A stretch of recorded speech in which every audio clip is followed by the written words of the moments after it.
Ew. Let's turn that music down. And put it on this screen. Which for some reason is black. That's quite interesting. Why is this black? Hold on. That's not supposed to be black.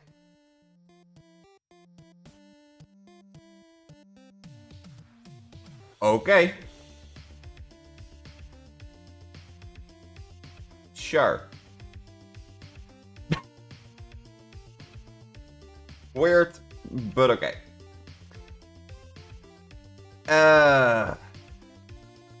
That's what you get if you're working on Monday before you had your coffee.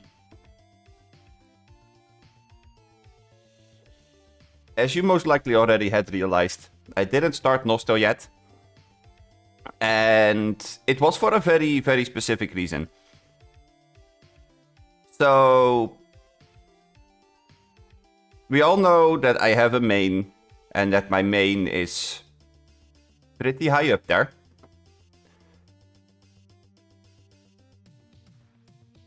I mean, he's not max level yet. At least not max champion level. I'm 17 levels away from max champion level, but... Okay, so we all know that that's a thing now. Wedding clothes permanent, okay. Sure, why not? Not even sure if I already had that, but...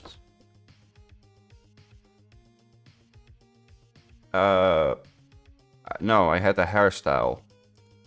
Okay. Well, now I also have the costume. Cool. Now I also have a wedding costume. Interesting. Anyway. So we all know that this guy exists. I mean, pretty sure that I showed you guys before.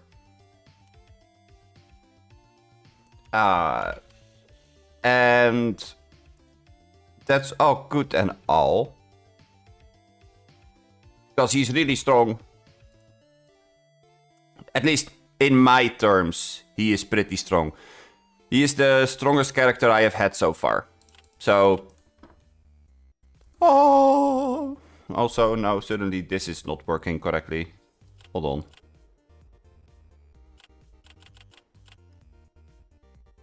Does that reset if I go to a different map? No. Oh. Oh, that's fun. Okay, fine. We will log out. The reason why I showed you guys, though, is because there is something that we call alts. DeathsVow, the archer that I have been playing the entire time so far, is an alt. Because he is my alternative character. And the fun thing that you can do with alts is if you get them up to a certain level, they become really useful to give you buffs. And I was gonna go and show you guys how that would work exactly, but then my SP decided to nope out on me, so there's that. Okay, so for example, we have our little alt mage Alkinus. He's level 41. Doesn't have a whole lot of skills except for aura and light of protection. And he has a job level of 12. Great. Cool. During the Christmas event, I did get some stuff. This is not from the Christmas event. This is because I had to drop stuff in one of my characters, and Alkinus was the first one that I could find. But I got all of these partner SPs, for example. I got a Lucy, I got a Lotus, 2 Daniel Ducats, I got a Shinobi, an Orkani, Barney, Freya.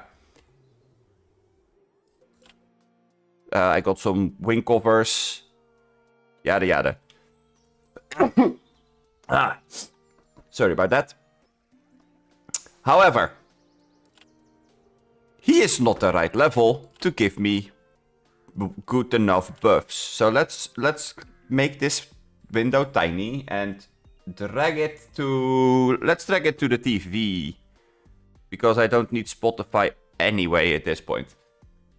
And we are also gonna go and grab ourselves the other character that I'm looking for.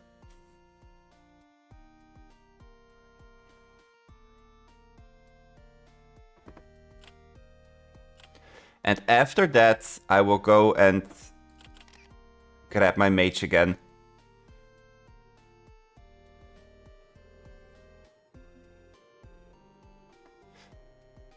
Or I could just do all the logins. I guess that doing all the logins wouldn't be the worst thing ever. Logins are pretty cool. Tiger hat, nah. We already have the police outfit. This character, however, got extremely lucky during all of the login stuff.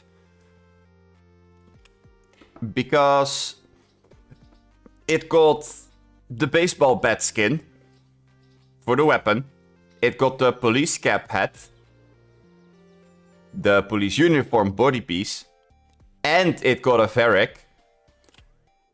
And it got fairy wings. Like, this is a very, very lucky character. He got some really, really good stuff. Also, I just want to know what is inside of here, because now I'm curious. Mystical, Baby Raptor, Akhenaton, skill ticket singles. Not all that much amazing. I mean, this is really good. The Mystical title is pretty good, and the Raptor is pretty fun. And I really love Akhenaton. I really, really love Akhenaton. Akhenaton is really cool. Akhenaton can do some really big stuff. But not for us right now. At least not on this character. And as you can see, this character has a job level of 11. For the first SP card, however, you need to have a job of 20. And I would love to have this, to have Cadmius inside of a warrior. That would be really cool, because that means that I can give myself warrior buffs. So, what we're gonna do is we're gonna go and we're gonna drag the two of them to a higher level place and hopefully get them to 55. And hopefully manage to grab ourselves a family. Which most likely is going to be the family of my main. And then we can go and level them in Land of Darkness. So, yeah. That's kind of the plan. I'm not sure if it is going to work. But it's worth a shot.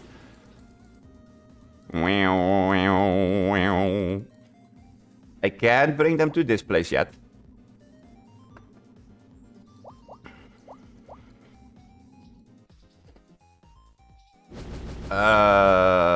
Let's go to the square.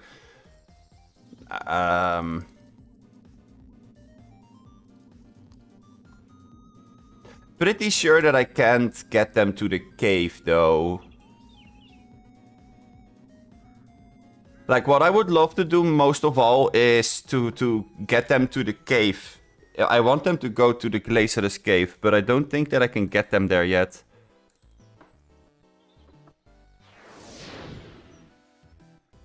I have to say, though, controlling characters from the side of my TV is very finicky. It's a thanks I hate it moment. Okay, hold on. I'm gonna move them over here because as long as I don't block the chat and I can still read what you guys are saying, I should be fine. Okay. That's better.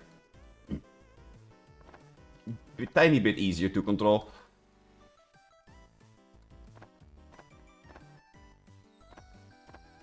Okay. Cool, cool. Party. Wow. You know what? Fine. Party. Yeah. Okay, and now we have to go to the desert. Yeah. Calm down, Akhenaton. Calm down.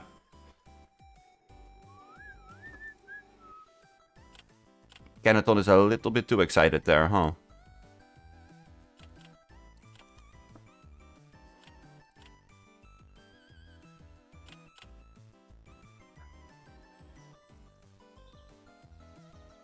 Might have to do with the fact that I had my headphone a little bit too loud. But that should be fixed by now.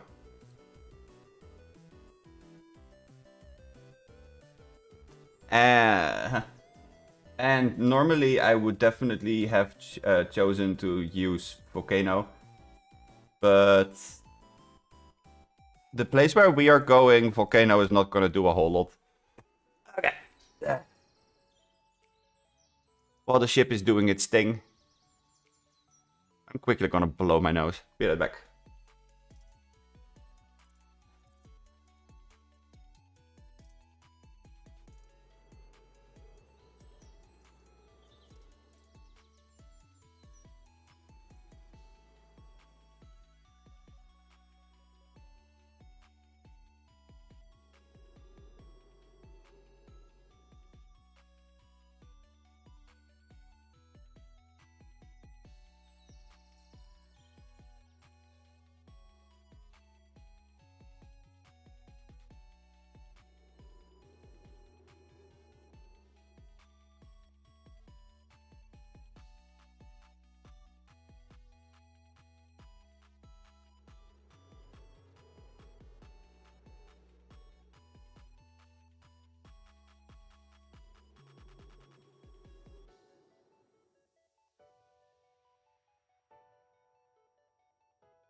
Okay. And we're back again. Actually, I'm gonna go and mount up. Don't ask me how I am using roller skates in the sand, because I legit don't have an answer for you. That might actually be one of the weirder things that I have. Why do I have to go here? Really? My main quest was inside of here? Okay.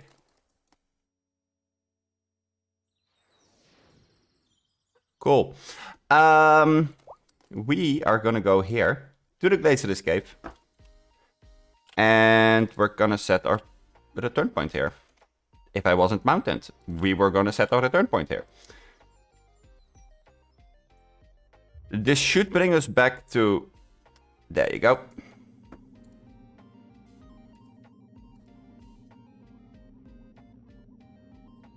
Just as I hoped.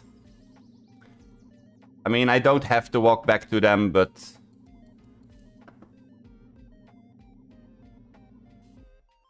As you can see, my alts are standing right here.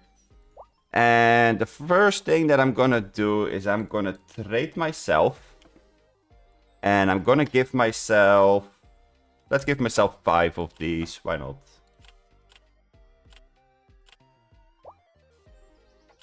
And then the other character.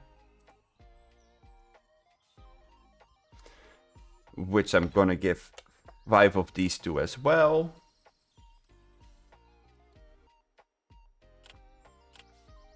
There we go. And now, if the game is gonna be nice and friendly to me, I'm gonna ask to share the return point. And as you can see, it just said that I shared the return point with myself. And then we're gonna have both of them use the amulets that I just gave them.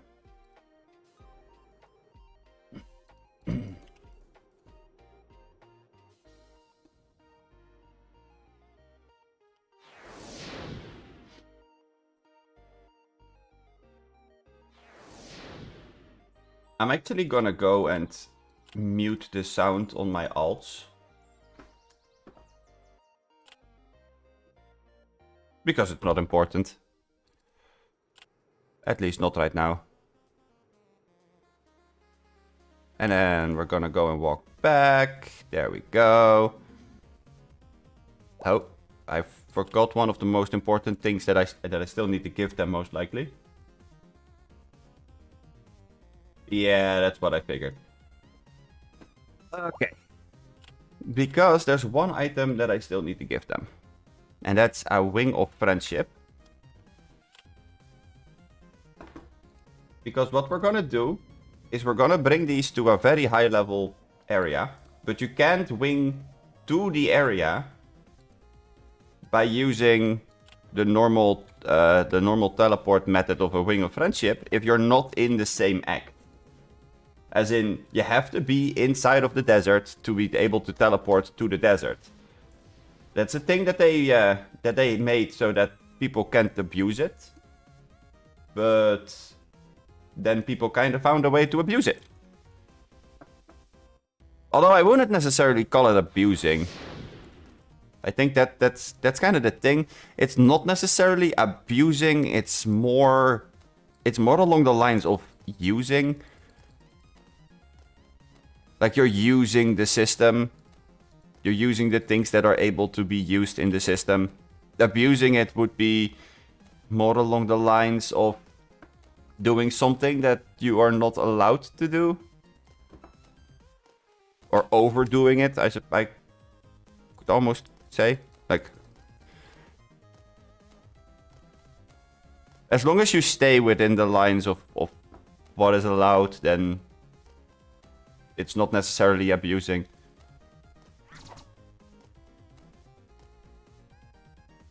Anyway.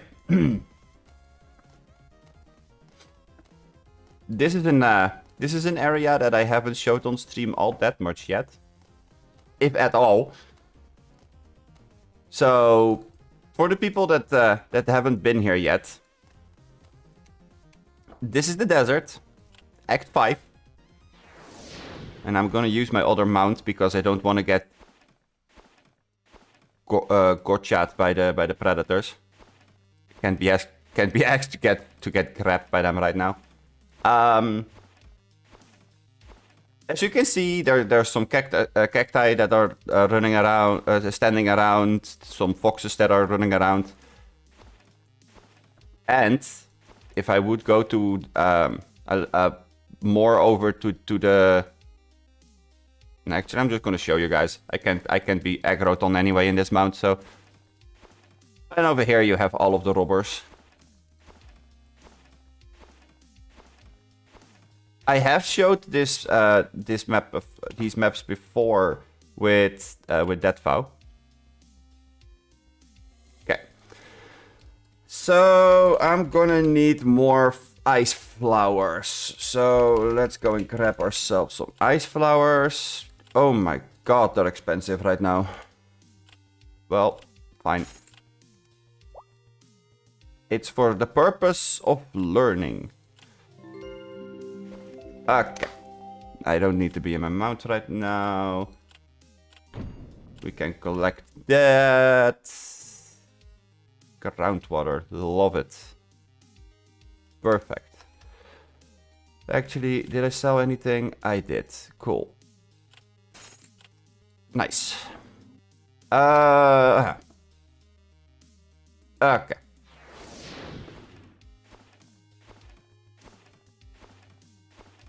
Now, let's go to the volcano. As you can see, I have a debuff. I have a red number popping out of me every single second. That's because once you get into this area, you receive a debuff. Heat of the Burning Sword.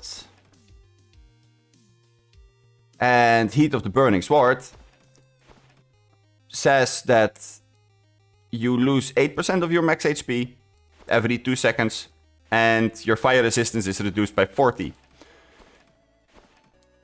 Which means that everything that's gonna try to hit me inside of here is gonna one-shot me right now.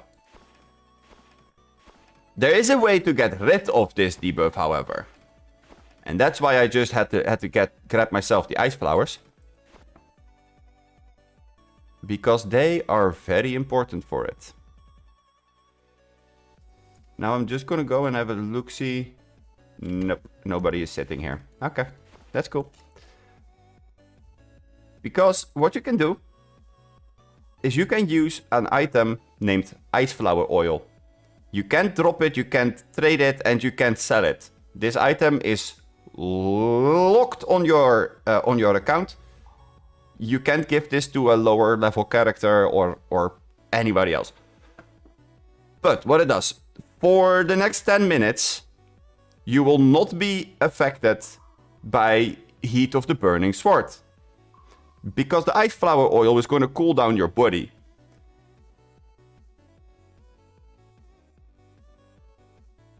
It increases your attack and defense powers by 5%. And you can only have a maximum of a certain amount of hours up. Because every time that I use this item, it will stack a timer right where this Burning Sword symbol is right now. It will stack a timer that goes up to the 2-minute mark. So after the 2-minute mark has been completely filled up, you have 2 hours of protection. I am not sure if I'm gonna do an entire 2 hours, however. So I'm just gonna go 6 at a time. And then we will see whatever happens. But yeah. As you can see, by the way, my partner and my pet also have Heat of the Burning Sword coming on them. So it's very, very, very crucial that you have the Ice Flower Oil, because otherwise you're just gonna die and it's not really worth it. Anyway. I am pretty sure that I have 2 characters that would absolutely love it if they would burn in hell.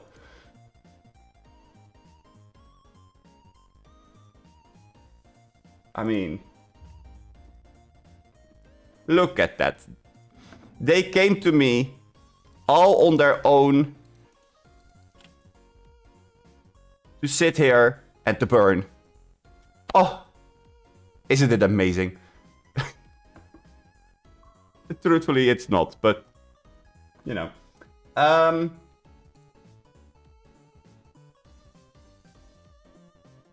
Now the fun part is gonna start, though.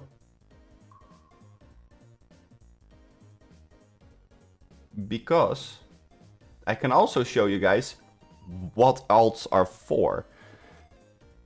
And why it's pretty good that I'm gonna make them now. It's about time, honestly. Like I've been holding off for this way too long. Because as you all can remember most likely, we have an archer named DeathsVow. And DeathsVow has the ability to give us Wildkeeper buffs. No, we don't want Hyacinth things. No. No, nobody cares. But yeah. This guy can give Wildkeeper buffs. I am gonna mute the sound on DeathsVow as well, though. And I'm definitely gonna make his window smaller because I don't care. Okay, you go stand over there. Thank you. Okay, and that's a third window up. Oh. I swear, kicking my ring light is like starting to become this weird thing that always seems to happen no matter where I put the thing. Okay. Now, before we start, I'm gonna quickly pour myself a drink.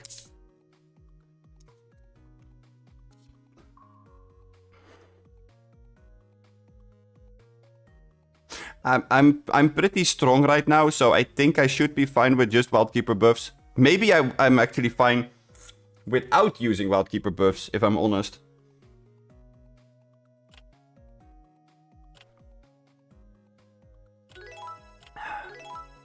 But I mean, you can never be too sure. Okay. Now let's see.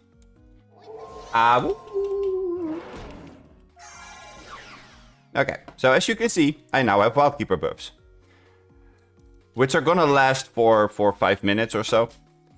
The reason why that's really nice is because it gives you a pretty big boost. And as you can see, I'm now at 49 minutes.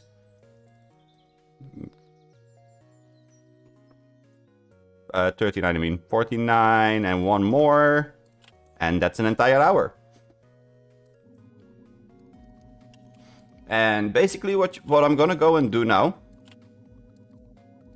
which is honestly one of the most simplest things that you could possibly do in this game. I'm gonna go and lure all of the monsters here together. And they're quite strong. But I'm stronger, so I don't care.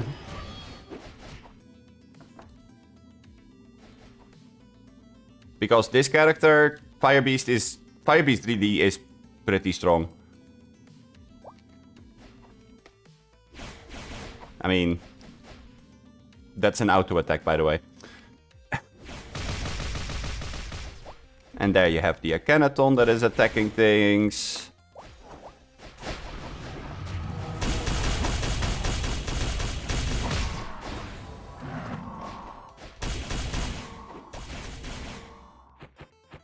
Well, and there you have it. I do need to put it on party share though. And I'm gonna sit down here for a sec because I just realized that I forgot something. I do need to activate my boosters, of course. Because otherwise, I'm not getting double experience and then it's gonna take forever. Okay, so let's see. They're on...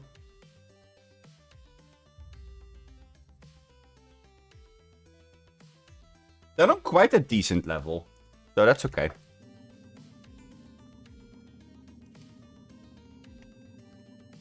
I'm going through them quite quickly, honestly, so that's a good thing.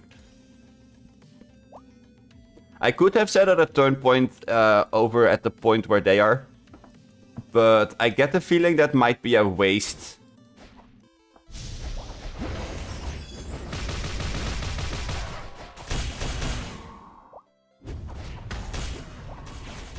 I feel like it might be a waste of return points, because by the time that I am gonna be back there, there's a very big chance that I can't even teleport back there. Now that I think of it, I think that I need that special item that we didn't grab on DeathsVow earlier. The special return scrolls. If I'm not mistaken, that's an item that you need for the return in the volcano as well.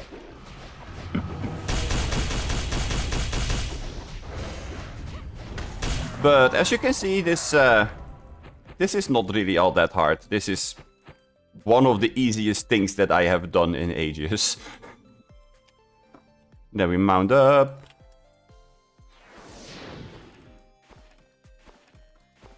Actually, do I have boosters? I have a few. Let's use one.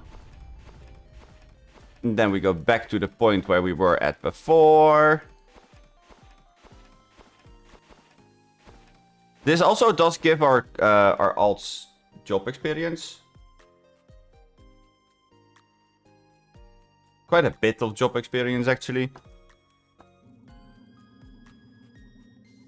We can do one more lure.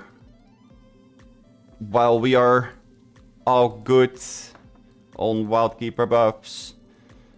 Although I do need a buff with the Gravity Mage. There we go. Also, as you can see, I am using the chocolate cakes to give myself extra HP. If you look on the HP bar right now, you can see that I have like 14k extra HP or something. Which is quite a lot. Let's just loot everything and then, I mean, we can always check what we found with the loot later on. Not really worried about finding anything good or not. Because that's not why we're here.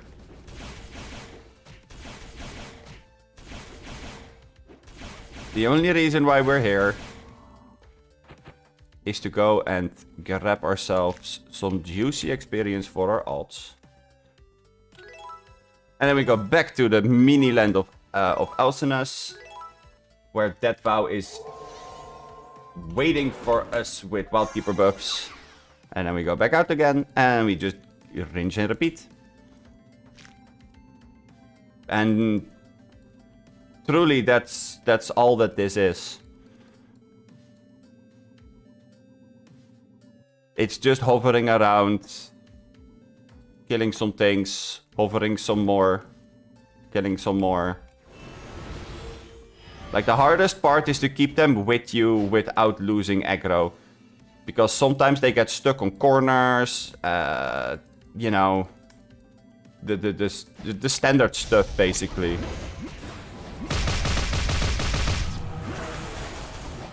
But you survived? Oh no. How dare you?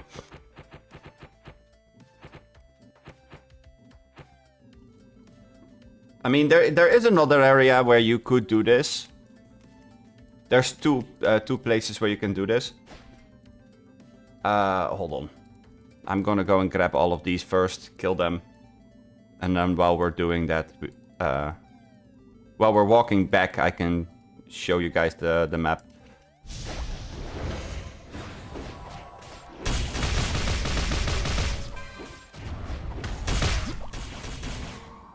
There we go. Oh, there is one thing that you can do in this area, however.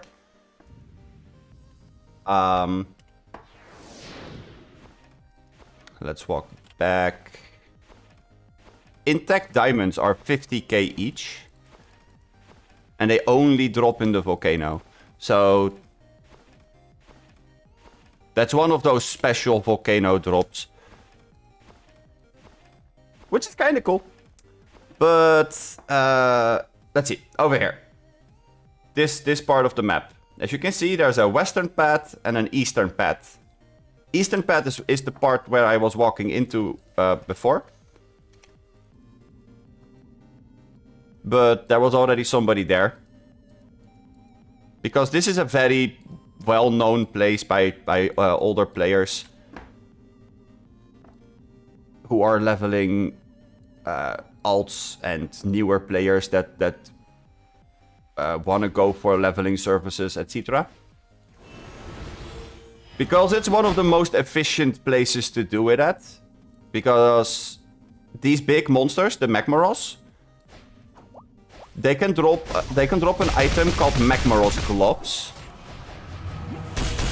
And what Magmaros Gloves do is actually, wait, I can show you guys. Because I am wearing them. This is what Magmaros Gloves do. Not with these percentages. They have 10% fire element and 10% shadow element. The rest was summed into it.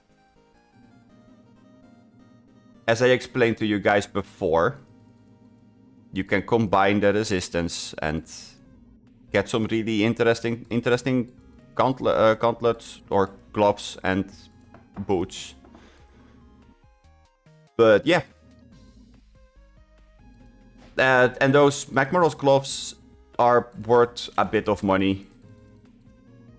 They did go down over time, like they're not worth as much anymore.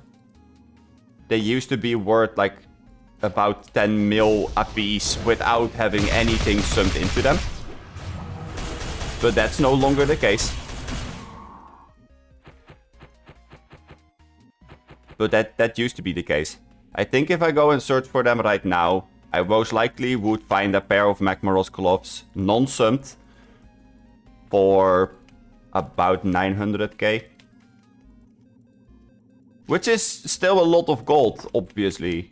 But they have a pretty low drop rate, so the main reason is not the Magmaros gloves for most people.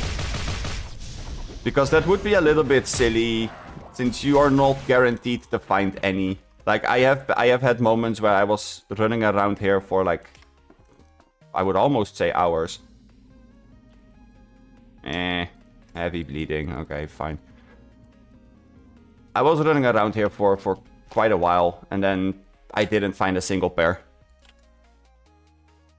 I wouldn't be surprised if we were doing this for, like, 2 or 3 streams, that I may or may not find one pair.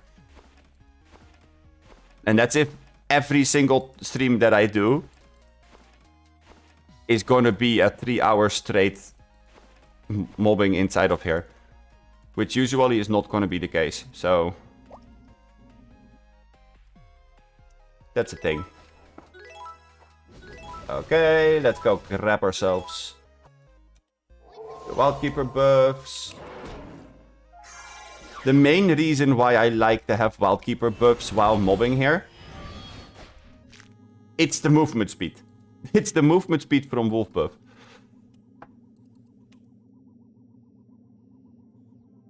Like, at my level, the HP doesn't matter all too much. I have 40k HP already. So, what's the worst that could happen if I have bear buff? You know? But Wolf buff makes it so you can outrun them a tiny bit and you can do some maneuver things. And if you lose the aggro, it gives you a way of regaining it again. There we go. As you can see, this is not hard. At least, not for my character right now. And that's fine, because that's kind of what I am making a high-level character for, right? To be strong. Although I didn't expect my character to be this strong. Like, I know that I'm strong, but blowing through these things at this rate, that's quite a thing.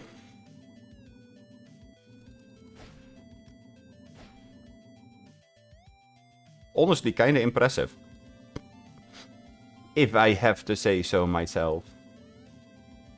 Oi, oi, oi, oi, oi, oi, oi, oi. Get your ass back here. Good doggo.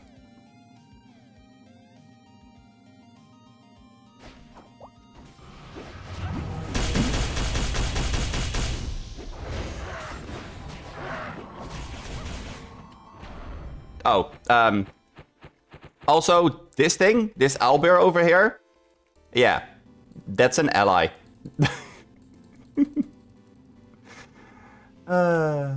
I will show you guys the armor that my Akhenaton is wearing. This is the armor that my partner is wearing. It's champion level 58. And if you look all the way at the bottom of the orange effects, then do you see how it says that there is a 2% chance while defending to summon an owlbear? Beast King's owlbear, to be specific. Yeah, that's what you saw summon right then and there. That's the Beast King Owlbear. 2% is pretty low, so it's not always the best. Although I have to say, they are very good at taking a hit. And they're very good at hitting themselves. I believe they have like a +7 on attack. No, a +7 on defense and a +9 on attack. Like, it's something really stupid. But I kind of love it.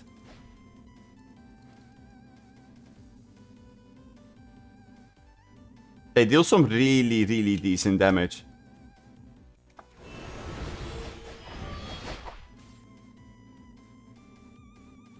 Also, these things also have like debuff reduction, etc. So this place actually sucks if you're not strong enough to clear through them quickly. Because once they resist a debuff and you're relying on the debuff to be stuck to them, yeah, that's bad times. Like right now, I am killing them with pure elemental power, basically. Because I have 143 water element. I have a fairy booster on.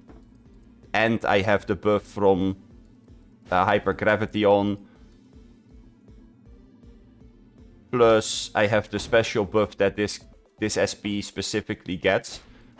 Anceloon's mysterious power, which increases fairy element by another 20. So right now this is most likely one of the most broken classes or most broken SPs that you could play if you don't have any SP that has perfection 80 with a well spread out perfection thing. Because that's what the developers said themselves as well. They gave this SP that buff. This is SP 10. So they gave this thing the buff because they wanted to see whatever happened with this SP in a higher perfection.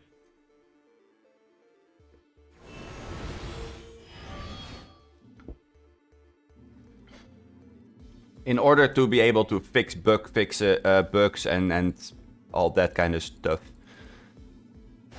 So right now this is really overpowered because you basically get a free perfection 80 with a spread out kind of perfection build, where normally you won't have all of those bonuses. So that's kind of why I decided to go and do this right now. Because taking advantage of that bonus right now feels like it's going to be very beneficial to me.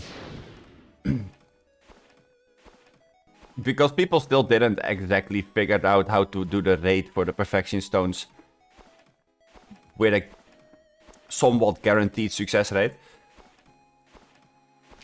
So I didn't really feel like running the risk of ending up with raids that fail and all that, because you can only do the raid 5 times, success or fail. So I'm gonna leave that up to the other people, because I'm not really good at leading people necessarily. Like, I can tell you guys how the game works and I can explain that kind of stuff, but I'm not really a leader that yells where to go and what to do. That's not really how my entire body works.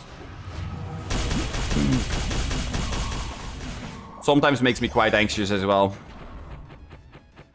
And I'm just gonna be straight up honest with you guys about it, because there's definitely gonna be moments in the future where I'm gonna be hosting raids, and then I just hope that I can get stuff done.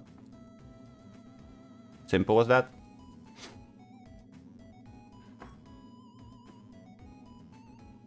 Also, really funny. Did you guys see those alts that were standing there? I know I did. Hi, doggo. Come here. I mean, if I go to user list, see?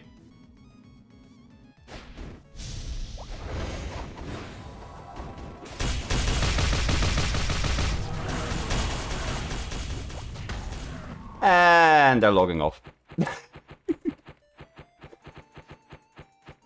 Sorry, man. Map's taken. And I'm going through it so quickly that even if he would try to contest the map, which sometimes happens, like, not gonna lie to you guys, sometimes people are gonna try to contest you for it. Especially if you're a lower level that can clear this, but not exactly at the speed at which the other person can. There are some downright... I don't want to say this out loud on stream, but it starts with an M and it ends on Oron. They exist. They are there, and they are definitely gonna try to get the map from you. Why? Because they think that they deserve it more than you. Is it true? No, it's not. And I honestly don't mind if anybody has a problem with me calling them what I just did, because if that's the way that you think that you have to play a game like this, then hey, be my guest, but don't expect me to be nice about it. I've had it happen to me multiple times, where people just think, oh, I can just outclass this guy and take over the map because I am better than them. Cool. Only thing I would like to say to people like that is, cool, try me. Especially now, because...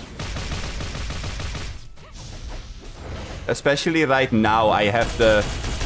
how do you say this? I have the ability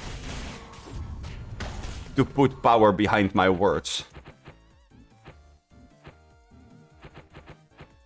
Like, I can now actually make them try me. Earlier, I definitely did say try me to them, and then they did, and I died. Because that's what they kind of do. They lure the wave straight on top of your face. And then they leave. Because that's fun, apparently.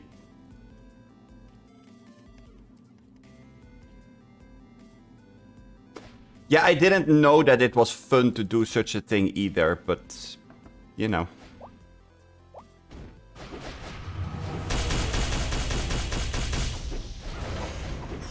Also, don't copy the way that I am using this SP, because I am kind of just pressing buttons and hoping that the best comes out of it. I'm pretty sure that I did have a combo at some point, but I don't remember the combo anymore, so that's kind of sad.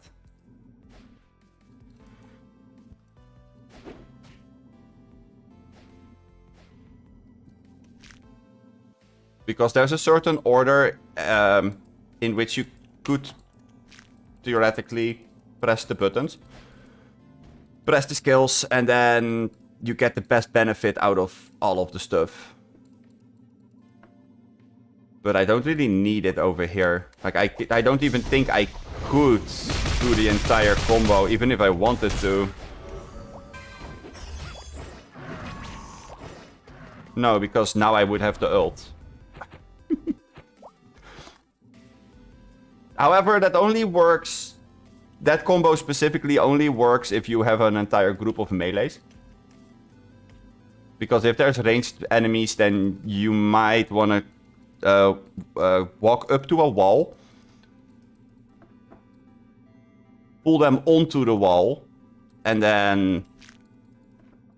then all the ranged characters should gather in one big group. And then you can pull all of them in one go. One big fell swoop. But there's no ranged monsters on this map, so... I can't show you guys exactly how to do it.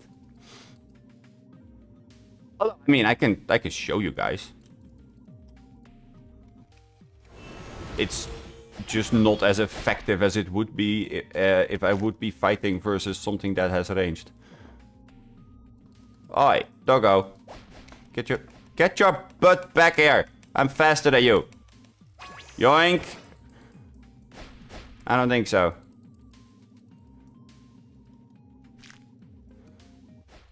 So basically, you yoink all of them in one spot, walk to them, and see how they're all gathered.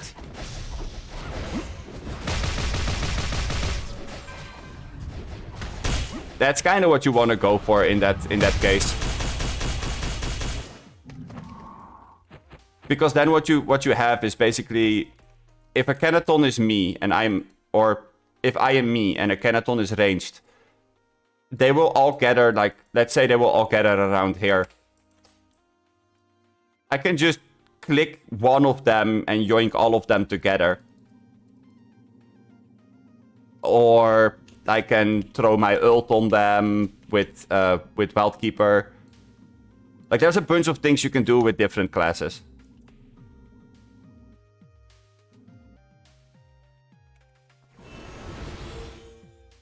Not sure if you guys paid attention to how quickly my ults are leveling, but we have been here for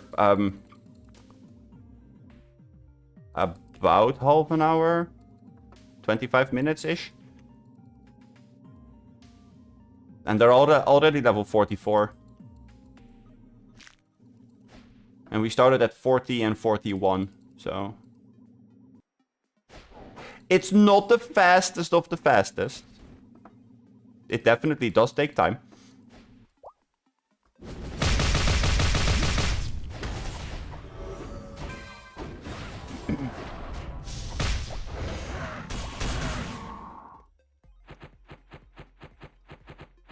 But it works surprisingly well.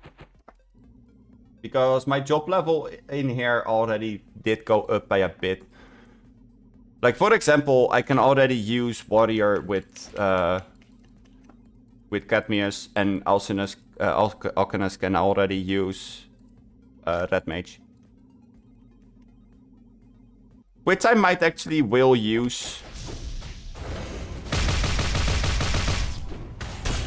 Because my main SP is definitely still gonna be Volcano. It's just that Volcano over here is not gonna do the damage that it needs to do.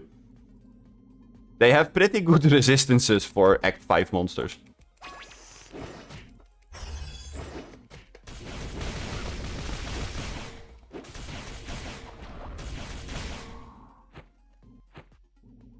Now, let's see. Nope, no Magma Rolls just yet. Also, did you notice that when Wolf goes away, we severely get slowed? That's the entire reason why I like it to have Wolf buff.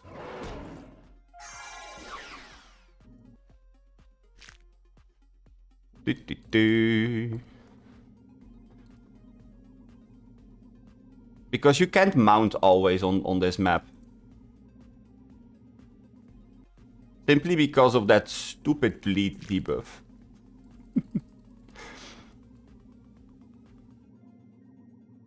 I mean, to be fair, I could make this a little bit more entertaining if I would go all out.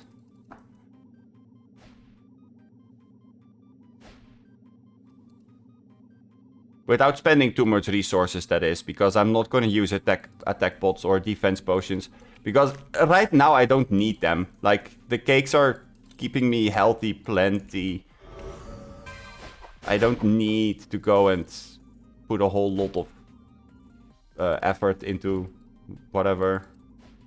It's really not needed here. I swear, get your ass back inside of the group.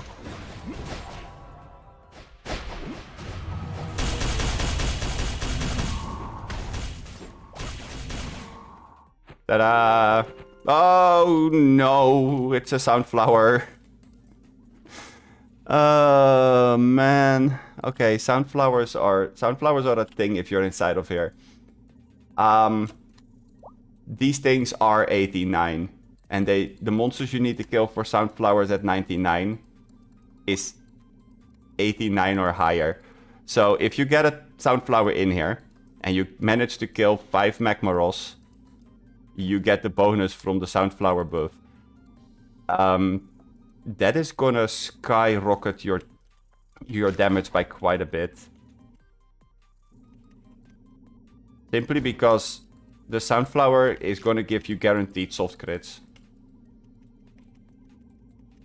So, in theory, that should be doing quite a bit.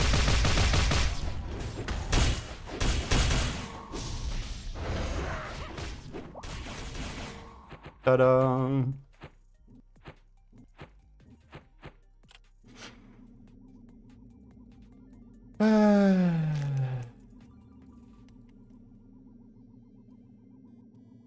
This is kind of nice and relaxing, though.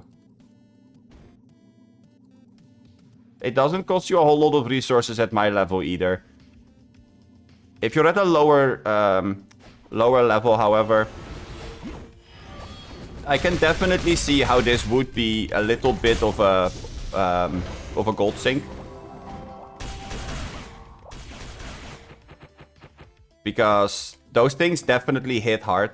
And the bleed effect on me, it doesn't matter all that much, because most of the damage I'm dealing is elemental. It's water elemental damage.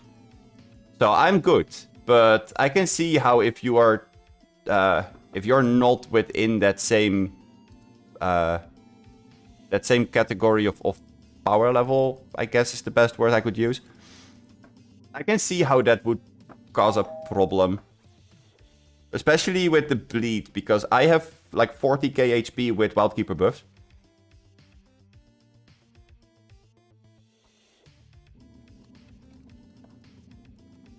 And the bleed deals about 400 damage a second. And the only reason why I have that much HP is because of the books and my armor. And you simply can't get that in the earlier levels without putting a shitload of points inside of your SP. Which is not ideal, to say the least. Because that would mean that you would lose out on the damage. So, yeah. For me, the resource cost is not all that high. Oh man. I just shred through them.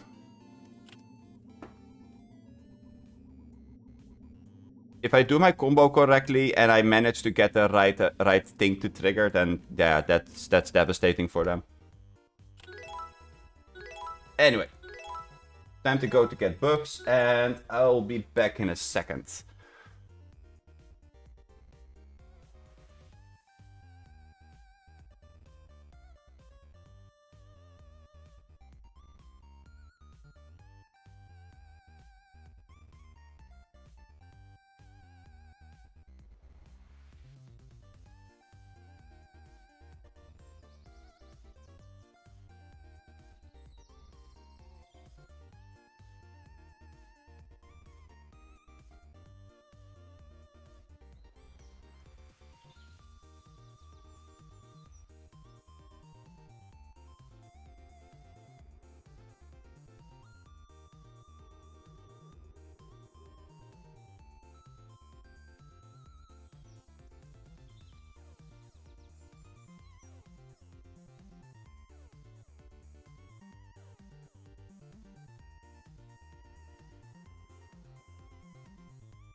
Okay.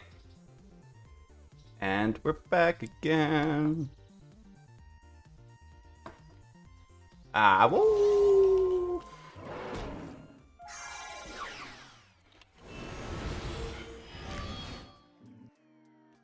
Let's use everything at our disposal. I can use my tattoos as well. Why not? Also, the reason why I'm not taking a whole lot of damage from the monsters itself. All monsters inside of this area are fire element. So if you have a really high fire element, then fire element resistance, I mean to say, they are good. Otherwise, however, these things are hurting.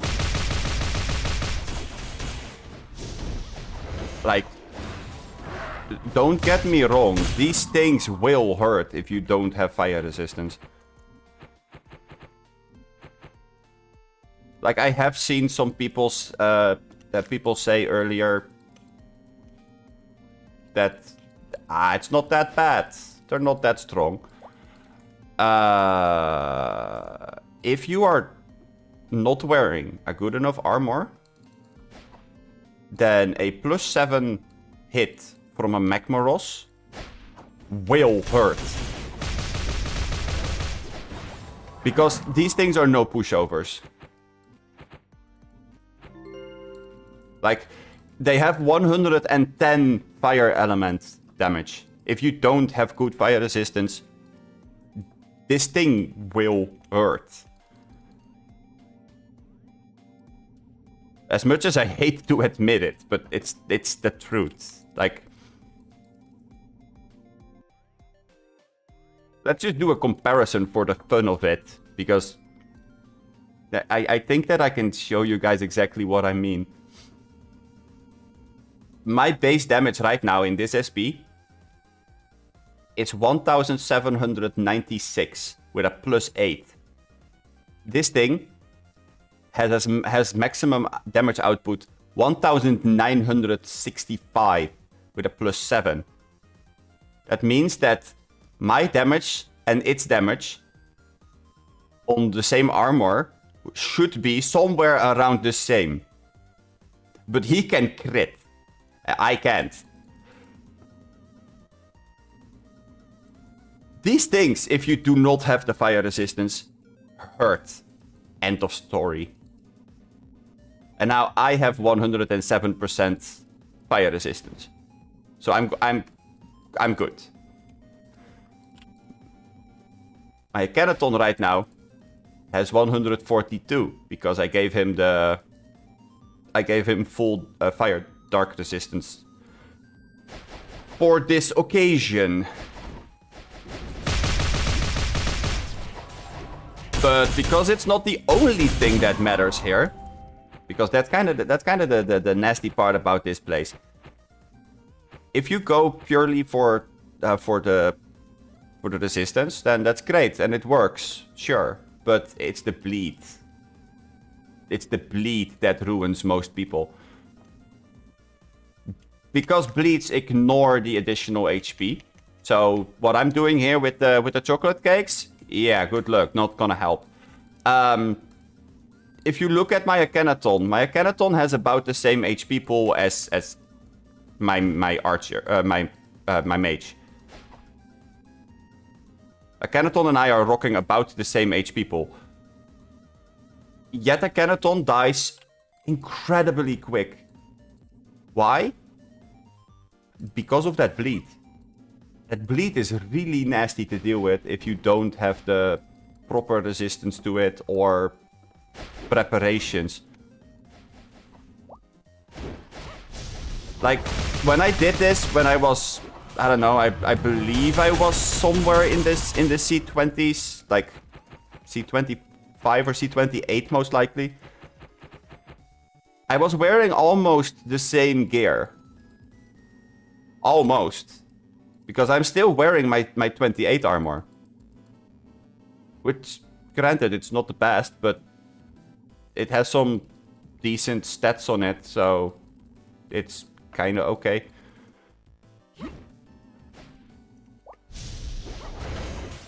But I was using full potions back then to stay alive, because these things just deal too much damage.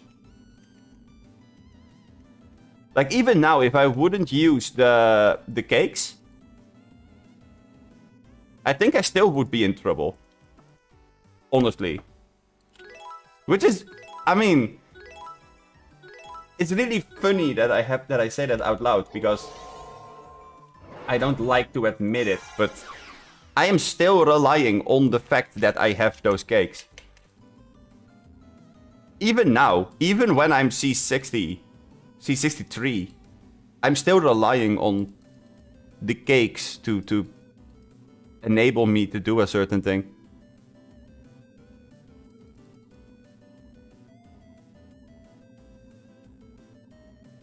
And that's fine. I mean, resources are there to be used, so I'm not really upset with that I have to use resources in order to get stuff done. That's what the cakes are for, but still, you would expect that after playing for this much, that you would have a character that is capable of handling itself a little bit better, huh? But then again, that's kind of what the buffs are for as well.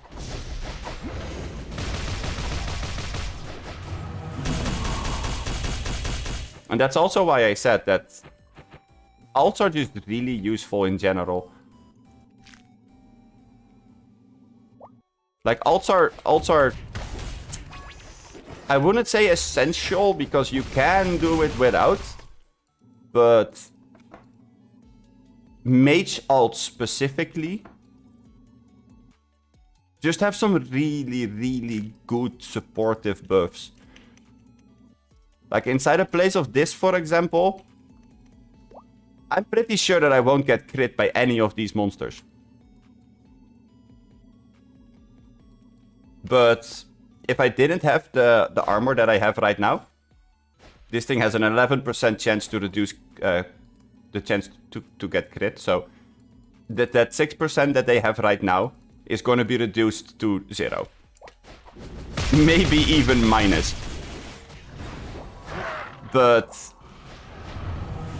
yeah, that's kind of the thing. Like, my gear right now is just way too strong for the area on its own. But that doesn't mean that there is not stuff that could kill me still. Or that could make me use resources.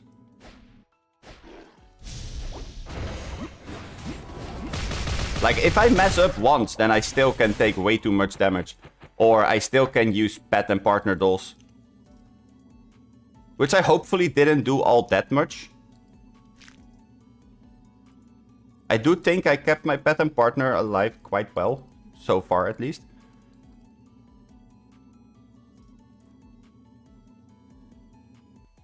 But yeah. It's definitely a thing, though. Oh. We found a necklace. That's cool. Oh, right. Those are the two that wandered off all on their own earlier.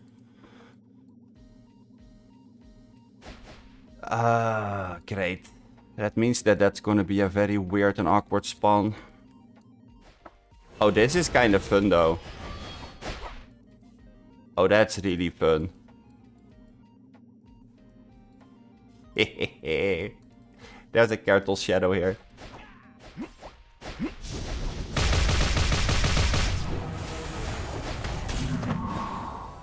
Okay, I'm gonna go and grab my ults, because we're gonna have some fun now.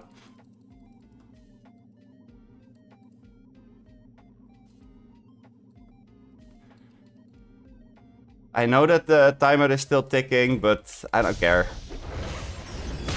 It's way too fun to kill the Kertle shadow. But we're gonna do this my way. Actually, there is a Yeah. Pickard. Hi, friend. You thought that you were gonna sneak up on me, huh? I don't think so. Get out. Okay. We're gonna do this my way. I'm gonna try to lead it into a somewhat more safe of a spot. Which shouldn't be the hardest thing to do. Because it will most likely chase me anyway.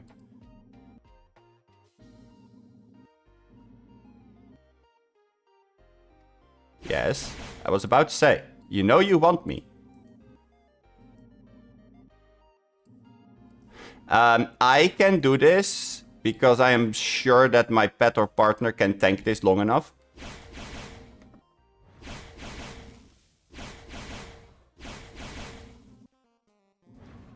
Actually, I think that I can tank this long enough to be fair. This thing is not gonna hurt me at all. And then we're gonna grab this mage.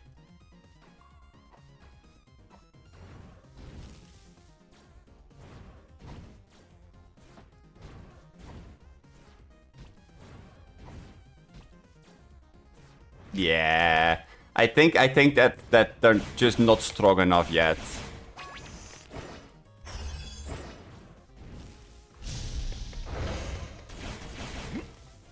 Honestly, that's kind of a shame.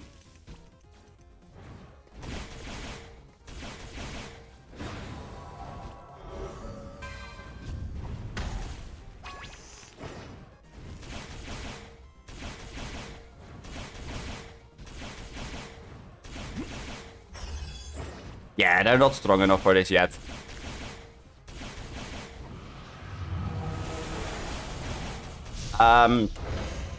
The shadow that you see over here is a Kertos shadow. And basically, Kertos shadows appear once every so often. And they're pretty darn strong.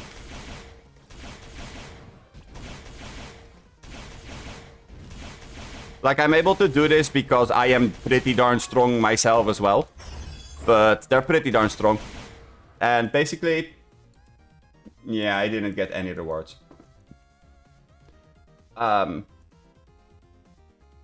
those shadows work is they're map bosses.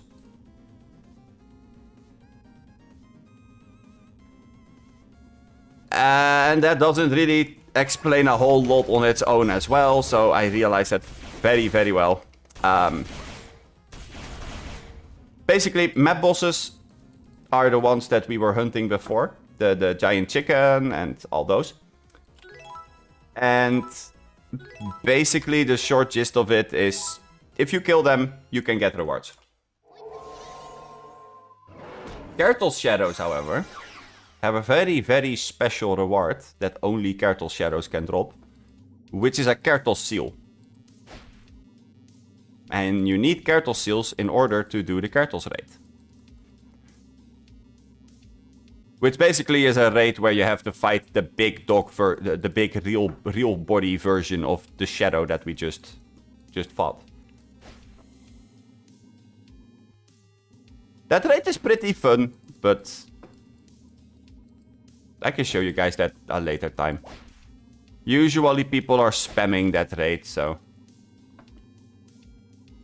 they're trying to get as many of those raids inside of a single time frame, basically.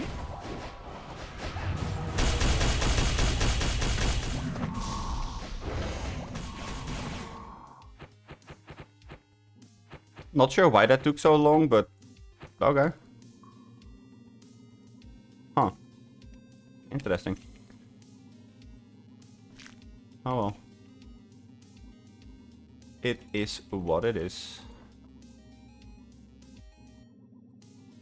Also, when you're inside of the volcano, when you're inside of Act 5.2, do keep an eye on how many minutes is left on your ice oil.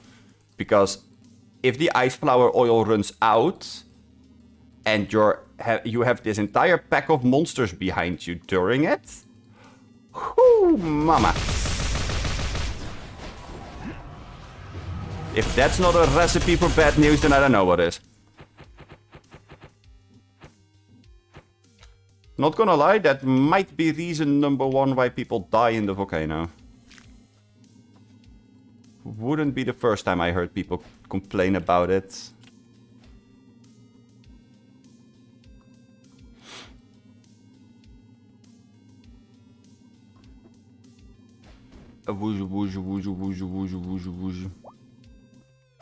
Catch a butt over here.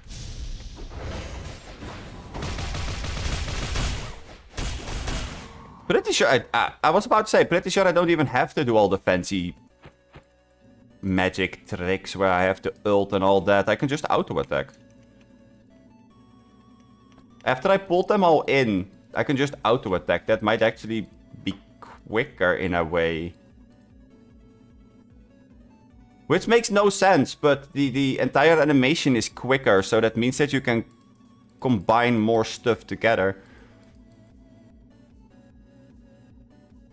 And since they're all melee, I only need the gravitation field. This is all that I need in order to pull them into me, so that I can auto-attack them into oblivion.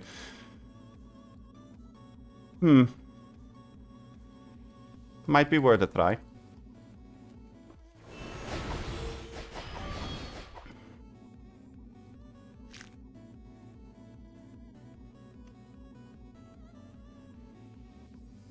There is one thing to the Kertle Shadows that actually is quite fun to know. The Kertle Shadow replaces one of the monsters on the map.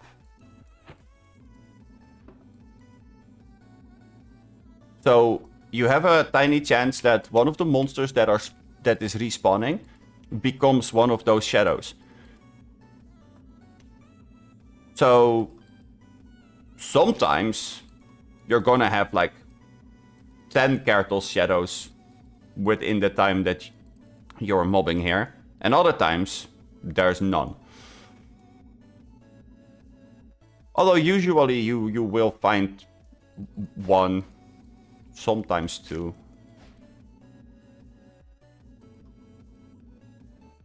The 10 really is an exception. That's not something that I have seen happen a whole lot. I have seen it happen once. Which made us laugh very, very hard. Because that's not something you see all that often, so... We basically all were shocked with how many of those Kertle Shadows we saw spawning.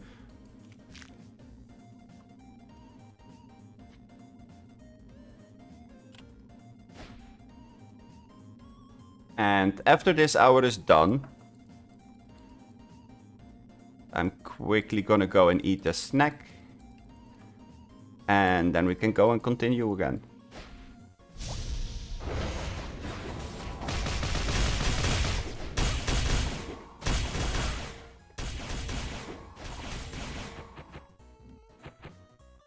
I have to say, gravitation field is actually pretty strong.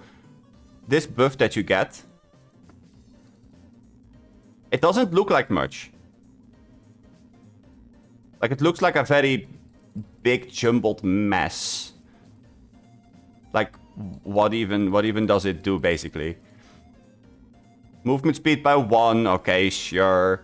Magic attacks are increased by 10%, sure. So it's a 10-second buff that increases my damage, cool. Yeah, but it also makes it so that things are slowed and that their cooldown is increased.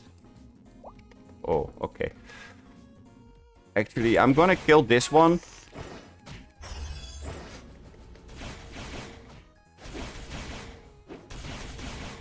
Normally people would let that one stay alive.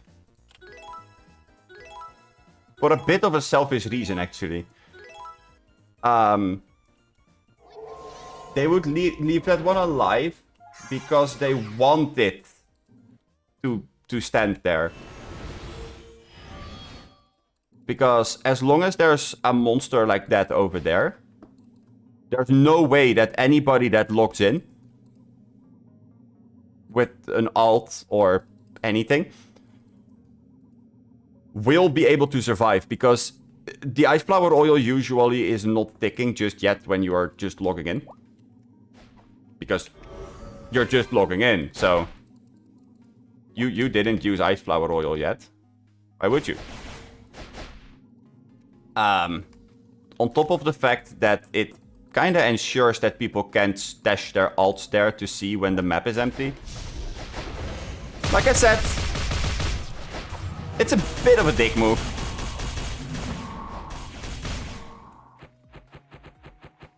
And I don't like it personally, because I know that people are gonna be spawning their alts there to see if the map is empty, so I might as well kill it. It's not like it's gonna hurt me if I kill it, so I don't lose anything out of it. Except for clear speed, but my clear speed is already fast enough that I can sit around and then I'm already good, so. Although it would be better if I could actually one-shot these things. And that I am not capable of just yet. I mean, I'm strong, don't get me wrong.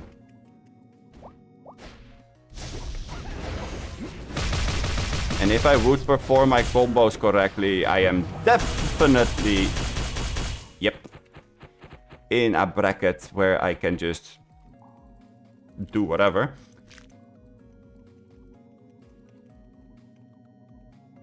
Yeah, I have 3 minutes left, so I can keep the timer for Wolf and Bear. If I keep that timer to keep an eye on it, then I should be good.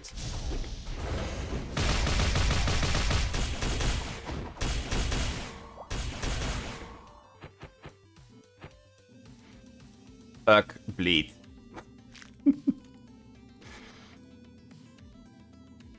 They have a pretty high chance of applying bleed, especially if you have all of them stacked up together, then it really does add up. But yeah, as you can see, I'm now walking back to the first spot, and that's where they are respawning right as we walk there.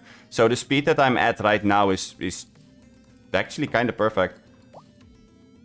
But yeah, they have a 15% chance to cause heavy bleed. And the dogs have an 18% chance to cause heavy bleed. So even with a lot of resistance, they still will get a heavy bleed through eventually. Heavy bleed is a level 3. That should be... I should be able to resist it properly, but... You know. I'm not exactly sure how the entire calculation for bad effects goes, so... Now this is fun. If I proc my my rune ability while I pull them into me, that's fun. I will show you guys what the rune ability does.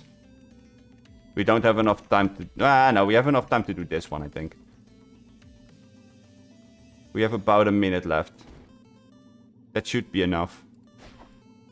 After this one, however, I should stop, because otherwise we're gonna run out of the ice oil.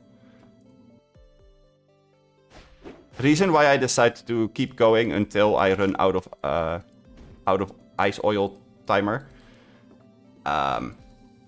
I don't want to waste any of it, you know? Like, you only have a certain limited amount of it. Ah, right, that's what I forgot to tell you guys. Ice flower oil can be gained from the lady that I was talking with in the beginning of the stream. Just outside of the cave.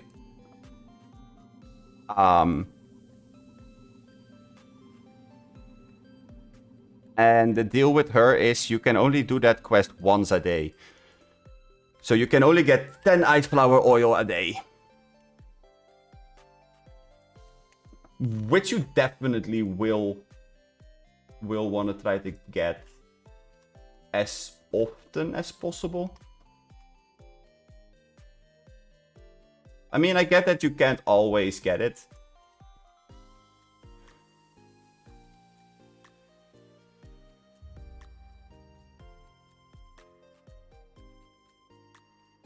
I mean, that's kind of just how it is. And that's fine. That's not really the biggest problem ever. Ah! There we go. I'm burning! Ah!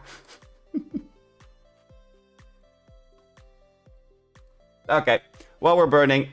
Ah!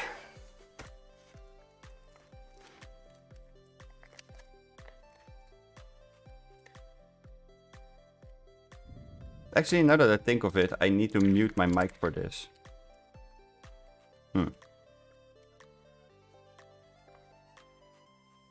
Otherwise, the crunching is going to be in the way. I'm going to go and look through all of the SP cards. And I'm going to put aside all of the SP cards that I need for buffs. And I'm going to go and look for the reputation that I need for every one of them. Because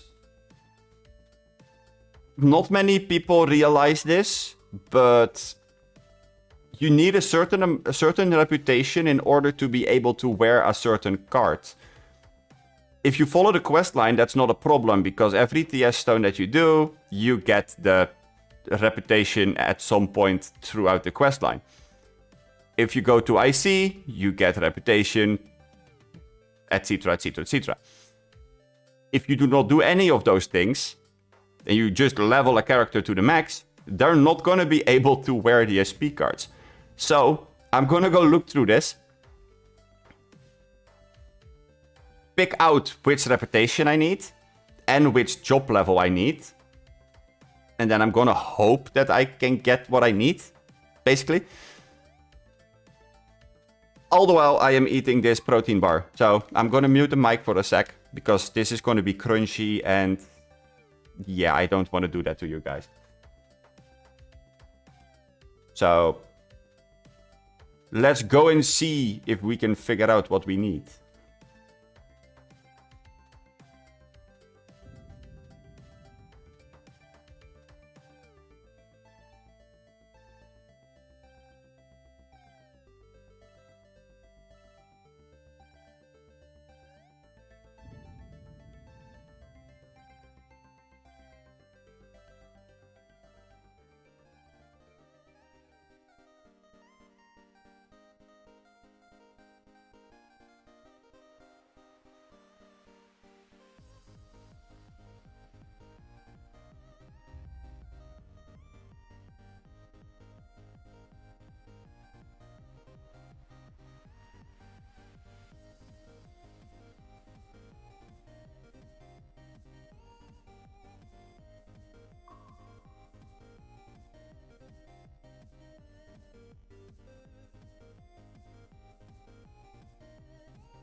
Okay.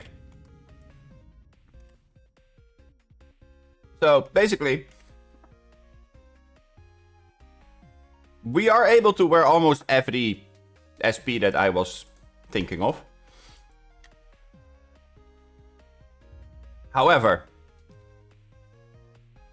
you do need a certain job level for them. Right now, Alchemist is job 37. That's not high enough to wear even Holy. Pretty sure you need 45 for Holy. Dang it. I just had the window with the SP cards up and I already forgot what level you need for Holy. That's just great. 35. Oh. Well, what do you know? Alchemist can actually wear the SP already. Oh, that's actually pretty cool. And as we saw, Cadmius can definitely wear the warrior. Although, there's one thing that I'm not really sure about. And that's what would be better. Because... And we need an extra tab for this. There we go. I do need to go back to this though. There we go. Because I'm mainly in... I'm mainly inside of one and the same SP. Which is either Volcano. Or I'm in Gravity Mage. Now the sprint buff doesn't really matter. But the morale increase, that definitely matters. Basically what I'm wondering now is what would be better. Dodge. Because I am a mage, so hit rate doesn't really benefit me that much. Or would these two buffs, defense level, HP, MP, morale plus 5 and attack level plus 2, what would benefit me more? Because this one lasts for 3 minutes, this one lasts for 3 minutes, but this one lasts for 5. The main problem that I always had with certain buffs is that some last for 3 minutes, some last for 5. Dodge is something that I rate very, very highly because I think that dodge is still a pretty important stat in general. However, attack level, defense level, HP and MP most likely is going to benefit me more overall. But these buffs are going to run out before some of the other buffs are going to run out. Like for example, if you grab the Holy Mage here for a quick second, the cooldown of Holy Mage's buffs, Holy Weapon, is 5 minutes. The same as its duration. Yes, you can give this alt or this thing like Foxy and just use Foxy, have a 40% magic attack thing reduction, reduce the cooldown of Holy Weapon, and then you have it on a 3-minute cooldown-ish. Round and about. Yeah, that works. But that's still not efficient enough. It works. And it does a thing. But is it good enough? Because that's kind of the main question you have to ask yourself. I would say that it's not good enough. But that's because I don't like to go in, buff, and then go out again. It's really tedious to do. But if you then go to, let's say, Demon Warrior, for example, Demonic Power is a buff that is a 1 minute duration. You only have this buff for like the first wave that you are killing, and after that, demonic power is gone. But it has a 2-minute cooldown. So it only has a 1-minute downtime, basically. You can keep this up quite frequently. The same goes for things like Master Wolf. Master Wolf has the... where is it? Is it Inspiration? Yeah. Has the Holy Energy.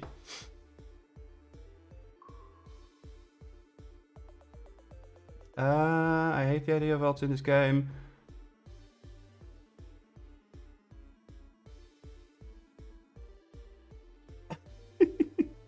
Yeah, I agree.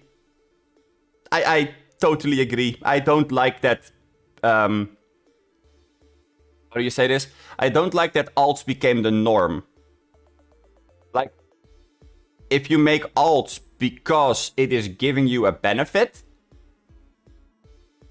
and it's an optional thing to do, hey, more power to you. If you are making alts, and because you make alts, it becomes the norm for all other people to also make alts,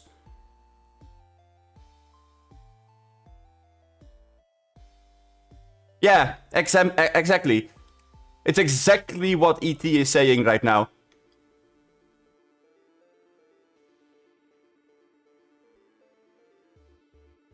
Yeah. Like, there used to be a moment in the game where... wait, do I still have the... Yeah. There used to be a moment in the game where you used to have a warrior.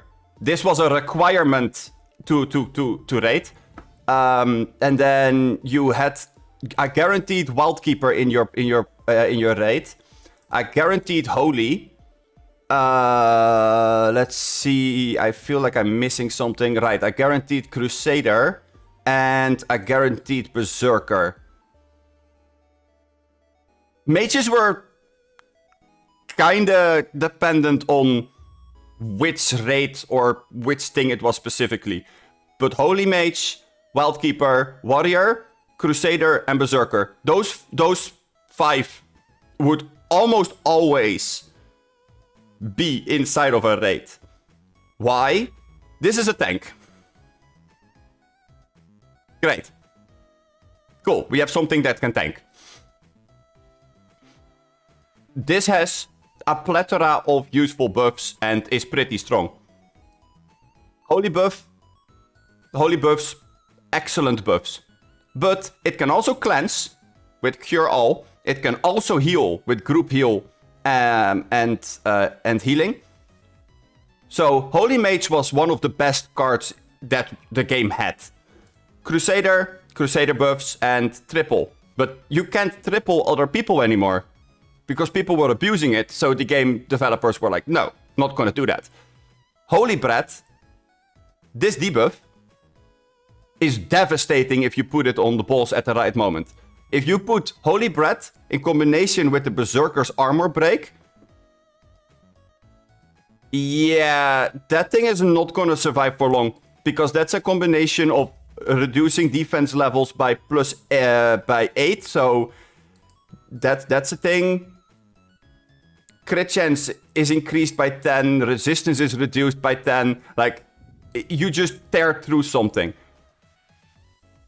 Wildkeeper, Elemental Leech, they updated it, but it just doesn't matter. Because people are soloing things. Exactly what ET is saying.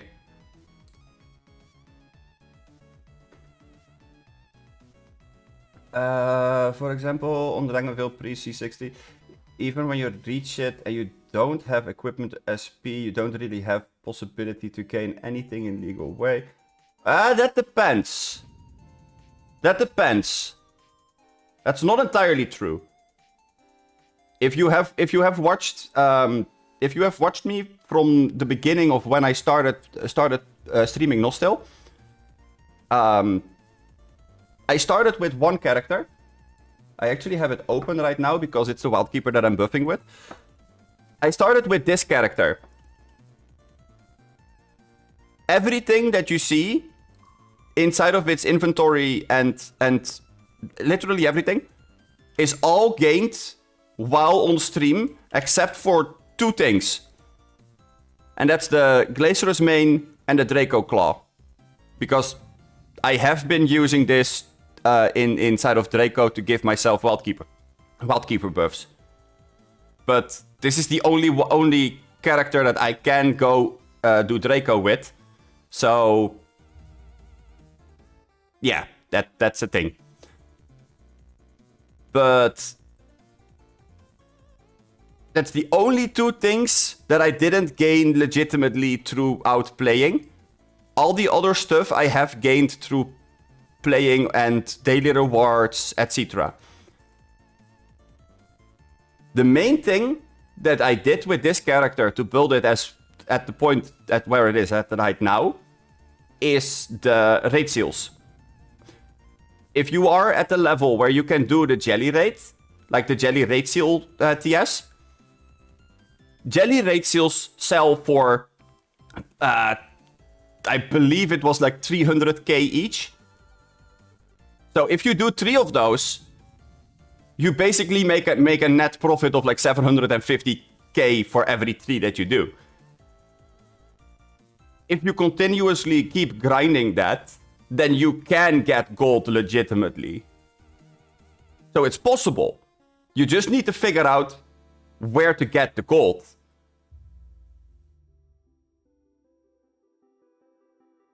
So, yeah, pre-C60, it is possible to get gold in a legitimate way.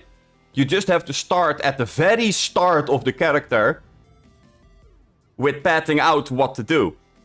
So, I agree that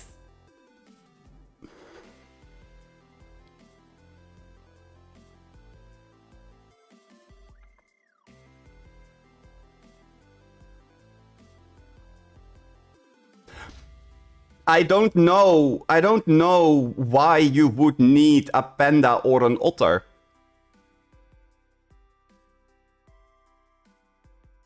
I think that's the thing where most people go wrong.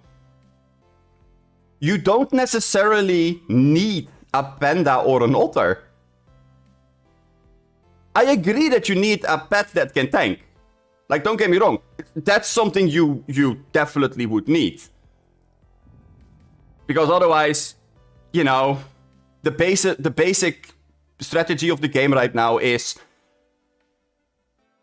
player, pet, partner, and pet and partner usually are buffs, debuffs, vokes, and then they are meat shields. Heck yeah, we got a thing. I mean, if I show you my Akhenaton, then you can see it's a meat shield. Pretty tanky meat shield, but it's a meat shield. Yeah, but that's exactly why I say I don't think that's necessarily true. There are other ways to voke. Hi, my name is Gravity Mage. Gravity Mage can voke. Gravity Mage is pretty good at voking, actually.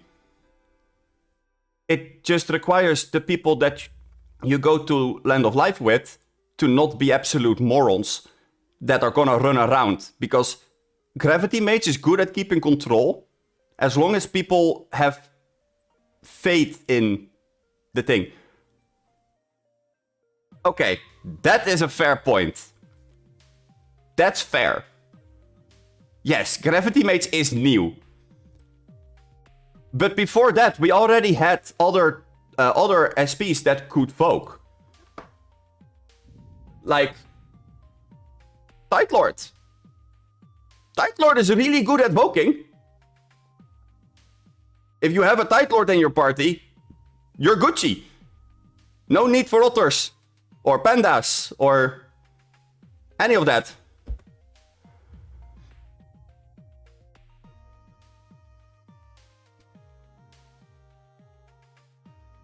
Yeah, and that's where the problem comes in with, how do you say this? Mages have a fundamental thing where they are very support based. except for Dark Gunner. But all other mage SPs are very support-based. Even Volcano and the other PvP, the PvP cards basically, like Volcano, Tide Lord, Archmage, yada yada. Even the ones that were made more towards PvP and less towards PvE, even those have an incredibly high amount of support inside of their kit. But their damage is scaled down in a certain way. And that's because mages can't crit, but their consistent damage is way higher than any other class. Like, if you compare soft crit, for example, soft crit on mage weapons compared to the soft crit on other weapons, the chance to get a soft crit on a mage combo from wand and gun is like 50%. I'm pretty sure that right now on my mage I have like 50% chance to soft crit. Let's see. 30 and 25. Yeah, see? I have a 55% chance to increase my damage by 110. And that's when I'm C60. So, sure, granted, at C30 it's less. But now I'm kind of happy that I kept my C30, my 25k, I mean. Even on 25, it's a 50% chance to increase my damage by 80.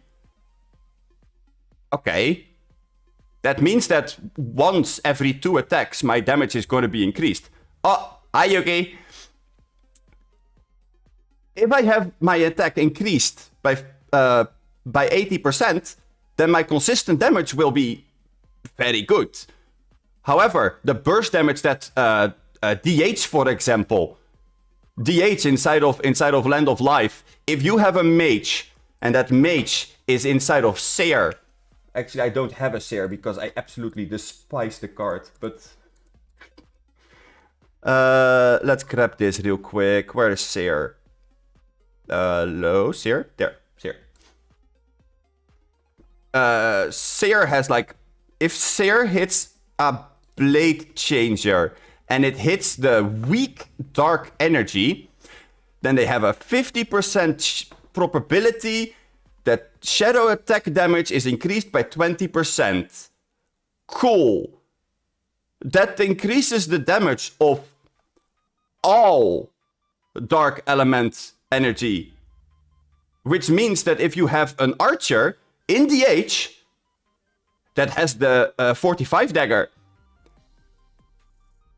they're just gonna dash through that wave, get the extra bonus from the debuff, because that's what fundamentally is what made mage a mage.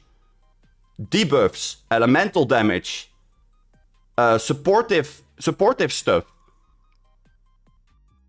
Which means that every other class, especially Archer, is gonna benefit from that debuff 10 times more than that the mage can ever do. So your family members need to keep that in mind. They can't just go hack attack attack attack and then everything dies. They need to keep in mind that you need to combo your stuff first to get the 10% that you need in order to get full experience. And then they can go and slice through it as if it's butter. But most people are not like that, because they don't want to be slower. They want to go through everything quickly because then they get the most experience. They don't care about the mage not getting experience, because the mage needs to open up their mouth for this, which most mages are not doing because it's not helping anyway. Because most mages think that it's just a fundamental problem of them not dealing enough damage. No, it's that the other person is dealing too much damage. That's kind of where the entire balance goes off.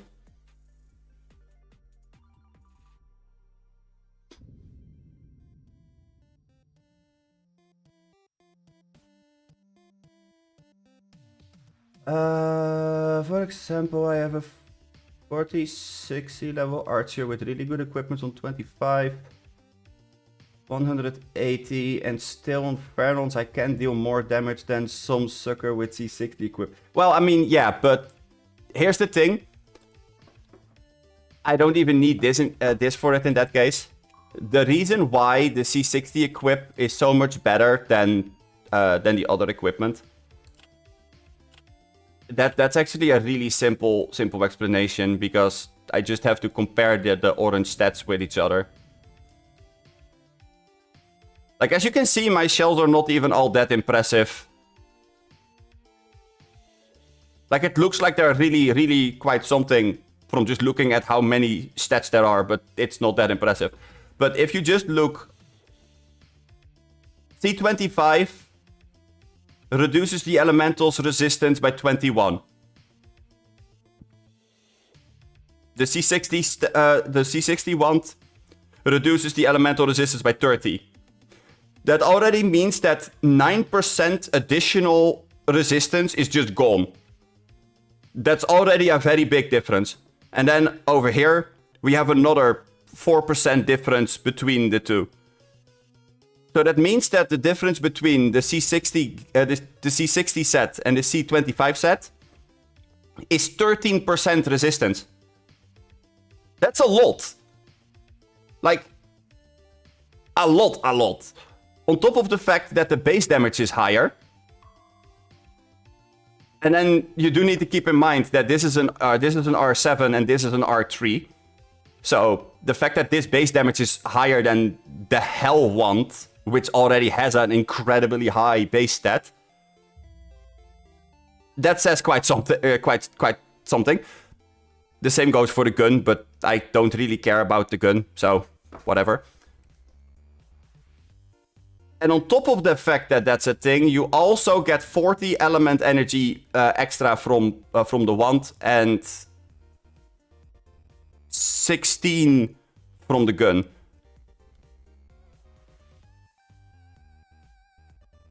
It's not necessarily complicated, Yuki. Although I do agree with what ET said. Like, yeah, sure, if you are building really high and really strong, then yeah, it does suck if you see me walking around inside of Gravity Mage just killing everything with one auto attack while you have to do your entire combo and you still don't kill it. Like, I get it. I have been there. More than enough, actually. I mean, this is the first time that I got to C60, and the main difference between the two is when you're C45, for example, there's one thing that you're missing, and that's the books.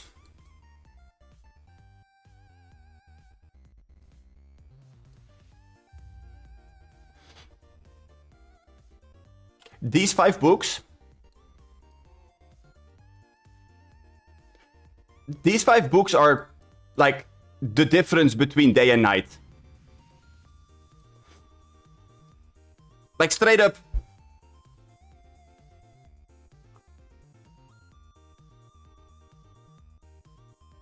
Like, ET, if there's any difference between you and that C60, then it's that he most likely has all these books, which he needed C60 for, and you don't. Because at 120, that's gonna do a lot. More than people realize in some cases.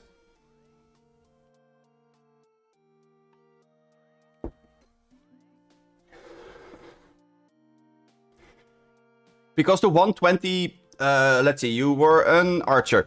The 120 agility. What, the SP points on my gravity right now? I believe. Yeah. And that's because it was Yeah. And that's because right now it was plus 12. Not entirely happy with it, but I couldn't really get 100 in here without losing all of the other stats, so I just figured this would be better. And it works pretty well. But yeah. Like that's kind of the difference, I think. Like yes, 100 attack and 80 element definitely does a lot. Like, don't get me wrong, it really does do a lot. But yeah, the base stats of the equipment is just better. On top of the fact that the books are doing a lot for somebody. And like I said, I didn't want to believe it either, but just equipping those two weapons already made it so that I'm suddenly incredibly tanky and strong, and like, why? It made no sense to me, but you know, it kind of does now. I kind of learned why, so that's good. Okay.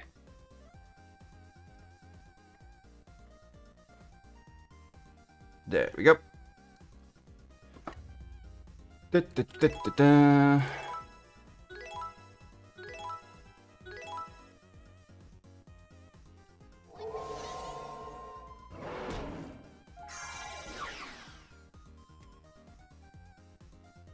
And like I said before, I am still under the impression that alts are not necessarily needed.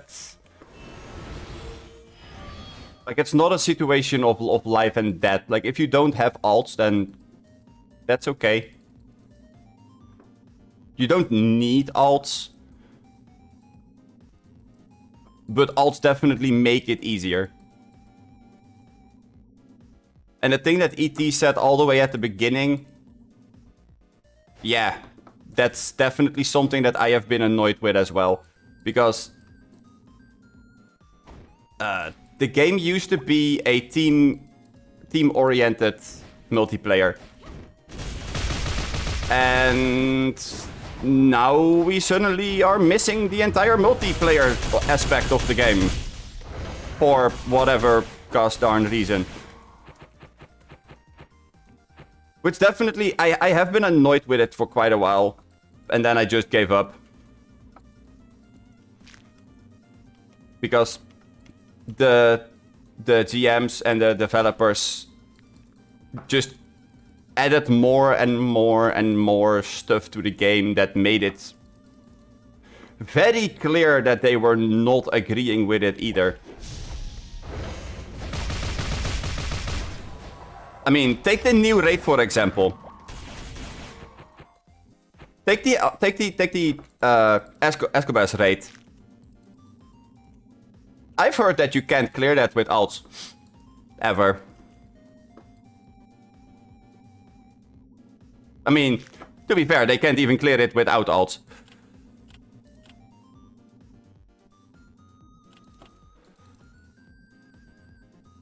That's not entirely true. They can clear it without alts, but... it still is a potion sink. Which people are annoyed with. Meanwhile, I'm sitting here laughing my ass off because... by the time that they figured it out... I am sure that they will explain it to me. I hope.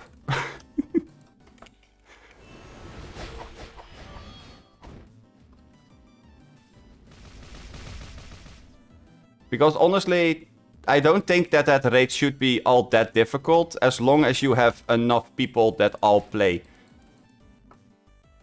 And I think that the late game people definitely are playing with their character the way that they should. Like, I don't think there's a lot of alts inside of the late game raids, because people realize that it's not really a thing. Like, back when Kiro got released and that raid was just new, people tried to do it with alts, but they realized extremely quickly, wait, this is not gonna be a very fun experience if I do this with my alts. Because he has 130 overall resistance, yada yada yada. So they started to realize, wait, it's going back towards team-oriented play. But yeah, the old raids are not gonna get fixed, so you will still see people solo Dracos with 14 alts. You will still see that people are killing Carno in 3 hits because C80 is a thing.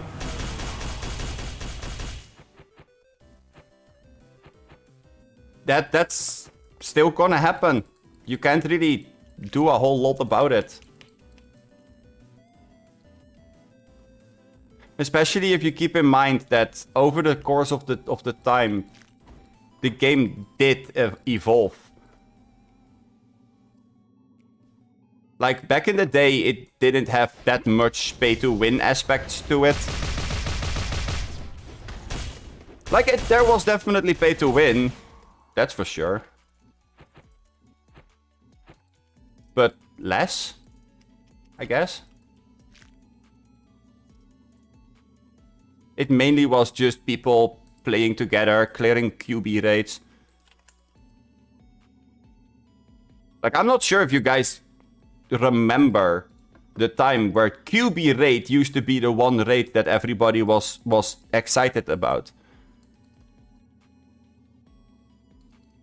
And how QB raid was the raid that you needed to clear because it gave you resistance.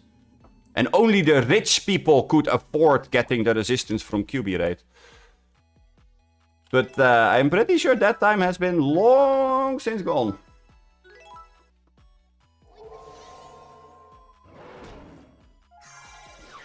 Could be me, though. Oh, that's the wrong way. Always funny how they make you go the wrong way when you leave a mini-land. Yay, follow me, guys. We're going on an adventure. Yay. Pit stop.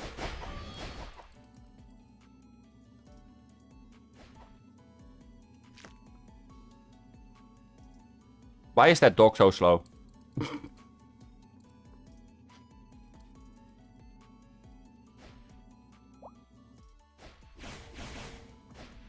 But yeah. It is what it is.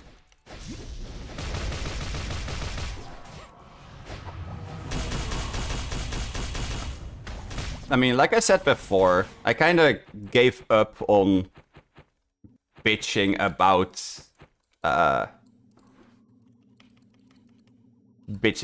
the entirety of whatever happens. There definitely are alts everywhere, though.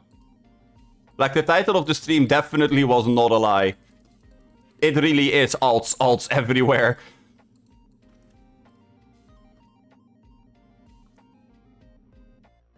And that's kind of why I decided to go and make my own, because otherwise the free-to-play aspect kind of goes away for me, and that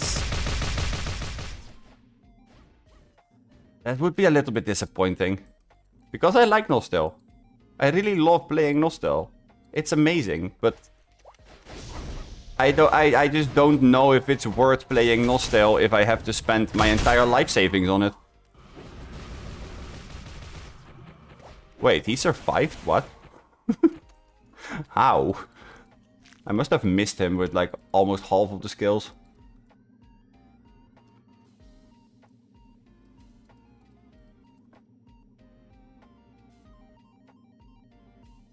I just wonder how you would make it so that alts are no longer needed. Because that's kind of the main problem with Nostale, in my opinion, right now. Like, alts became such an integrated part of the game that Channel 1 is full, like, 90% of the time. Because people have their alts locked in on Channel 1.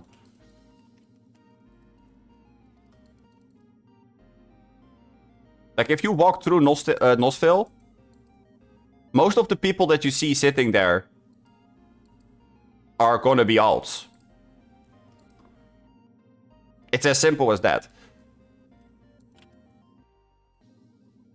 And I don't mind if alts are sitting there all quietly, but, you know. Oh! Hello! Long time no see. I see that you changed your name, mate.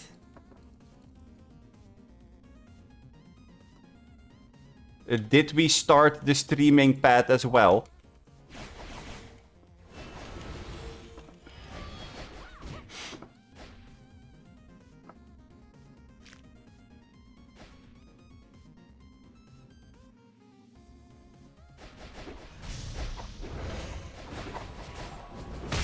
You lost a bet? Oh, man. That's quite something.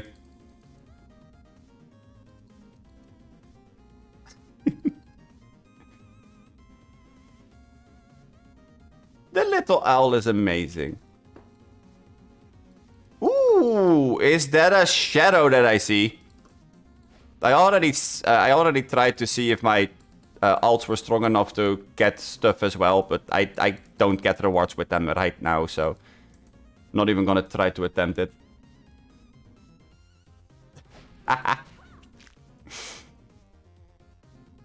Yeah. I agree. Changes are good. You know what?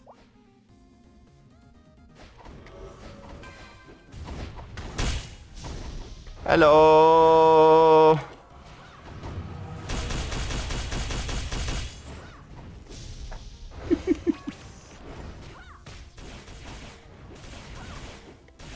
Oh. How come? Did you not enjoy the game anymore? Or other responsibilities?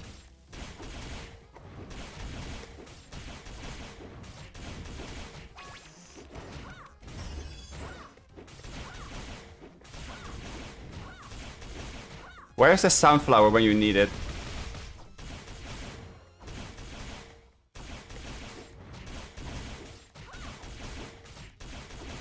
Got too much to play and Nostale. I played the least of them. Ah.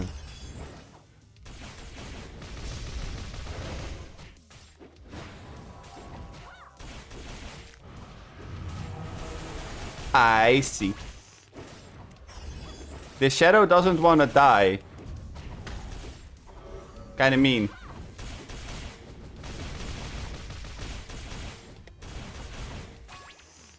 Ah, look, I got friends. Nice. Thank you, Owlbear. Oh, we got a raid sale. Yes. That's something that you guys can't see. But we got a raid sale.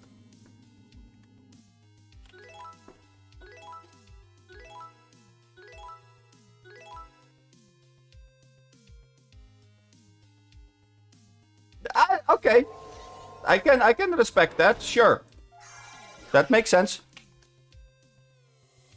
Having like 1 or 2 games where you have your full attention on is better than having like 7 where you half-ass them, yeah. Yeah, that makes sense.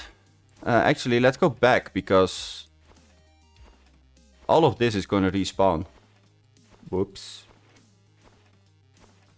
Whoops. That's kind of the downside of the shadows. The raid seal is really nice to get, but if you end up taking too long with killing it, then is it really worth it? Because it does go at the cost of your experience.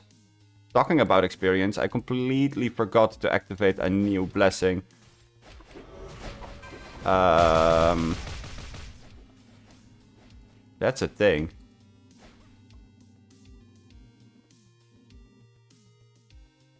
Ruh-roh.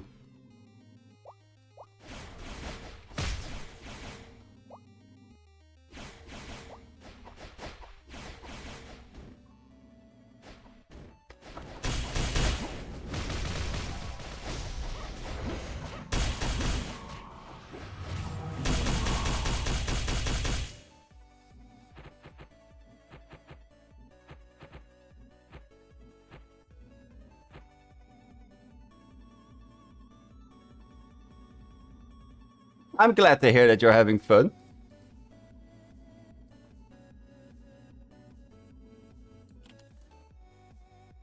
Having fun is the most important thing when you're playing games. You know that I think that way, so.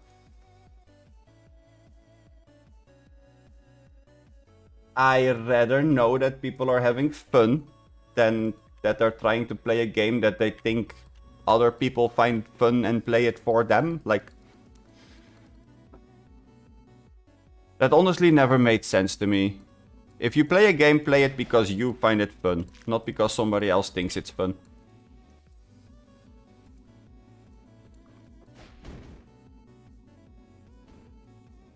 Like, I am me, you are you, and we all have our own things that we find fun, so. That's kind of just how simple the entire thing works.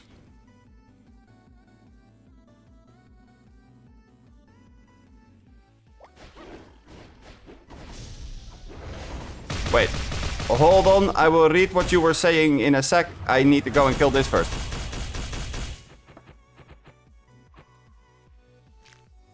Okay. Yeah, just... Now it's my question to myself. Which competitive game you want to play? Oh. Ooh. Yeah, that's a thing. I don't know.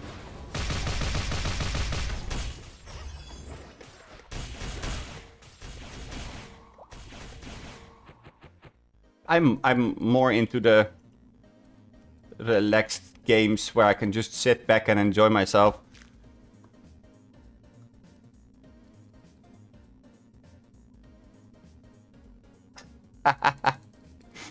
Thank you, mate. That's kind of you.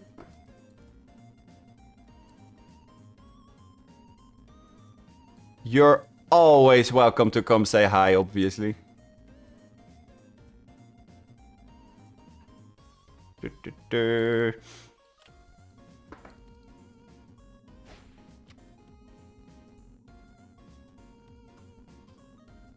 I still have the archer, but in this area specifically, my mage is just so much easier to play.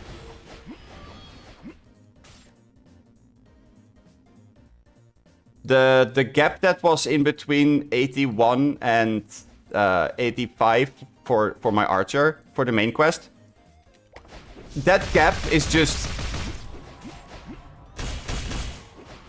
It's so demotivating, because I want to put fun content out there that is like a variety of stuff in Nostale.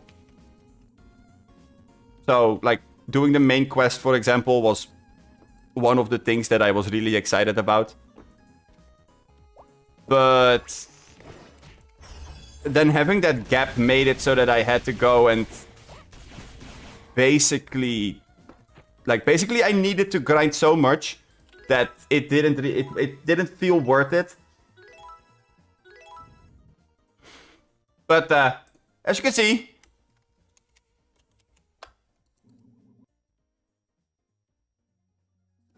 let me move my mage out of the way. See?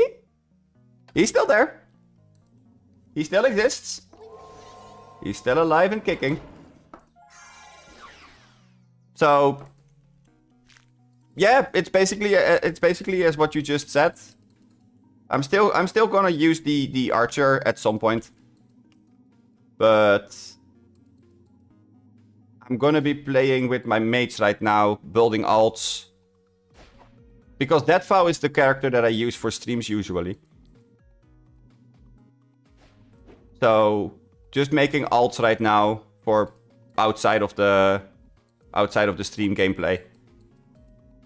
Because hopefully at some point I can just go and play with Fire Beast and do, I don't know, Act 8 content, or maybe some random guide about how certain things stack together. You know, the more late game oriented stuff. Because I do have some early game stuff that I am still working on. Like the guides for the time-space stones, for example. I still need to edit those, but learning how to edit is... that's a thing.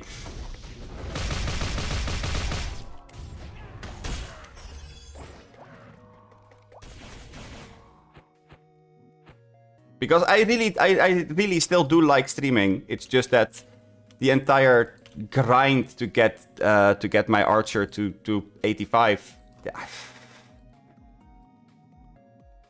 That kind of just broke my brain a tiny bit. So I figured might as well go and try to do something else with it.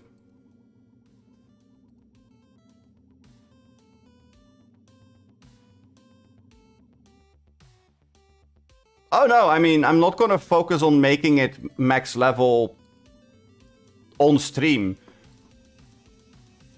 Because that would mean that I have to stream Land of Life as well, and I don't know. The things I can do solo without the help of others, yeah, sure, I can stream that. Like what I'm doing right now, sure, this is something I can stream. But if I need others to help me with it, I don't know. It kind of feels bad if I have other people on the stream while they're not really giving me the okay on it, I guess. Like, I know that there is people that, like... Oh, Nostale goal. Yeah, I guess. I guess that you could say that maxing my mage is gonna be the goal for Nostale in general, yeah. But that didn't really change, because I already had that as a goal outside of the stream, so...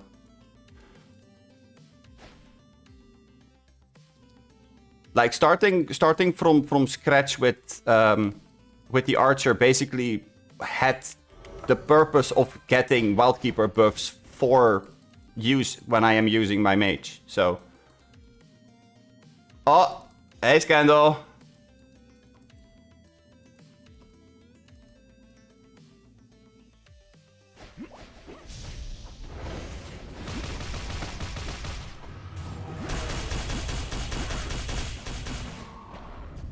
Oh, it's the scum. All of the people! Yay!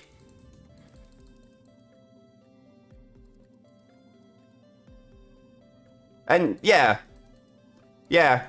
I decided that I was gonna go and level my alts right now. I felt like that was a pretty okay plan.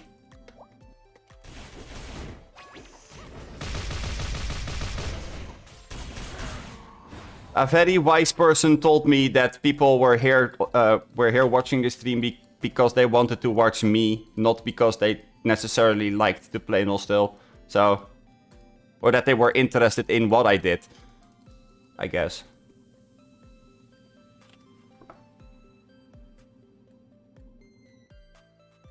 So that kind of put my mind at ease. All of the fan club. Yeah. Wait, I have a fan club? Hold on. Hold on! Something went terribly wrong here. How did I end up having a fan club? I mean, I am gonna make martial arts alts eventually. Yeah.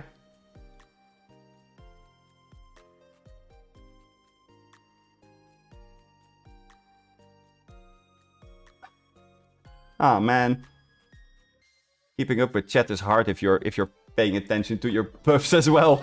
Yeah.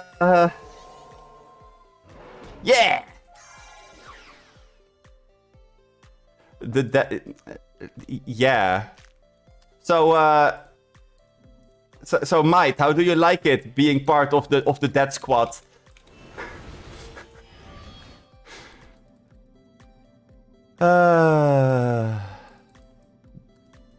Death March Rhapsody.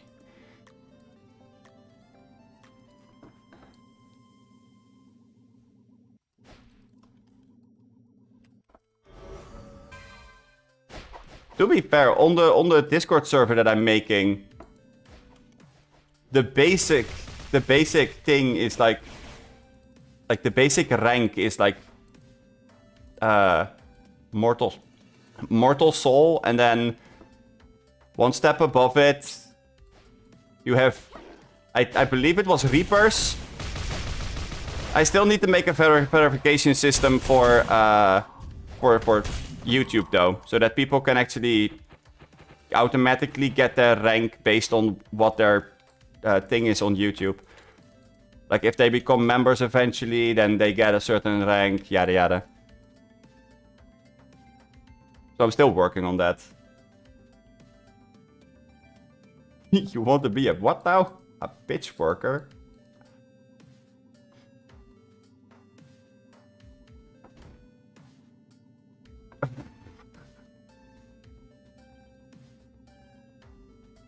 Oh yeah, no. The AFK channel for the voice chat is still called Might's Room of Laziness. Yeah, it's still called that. That's not gonna change either. Like, nobody is gonna know who Might is, except for the people that started watching from the start, but who gives a crap? As long as we understand, right? Oh, Chamber, yeah. I mean, I haven't looked at the title of that room specifically in a while, because it's like, make this AFK channel, okay, click. Make it so nobody can do anything, click. Cool, done, nailed it. On to the next one. So that's the room that I had to spend the least amount of effort to. Which is very fitting for an AFK room with named Laziness, but you know.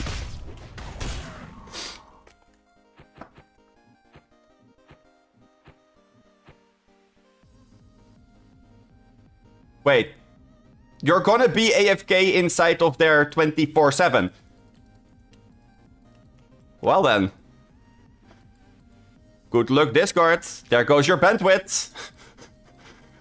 Woo.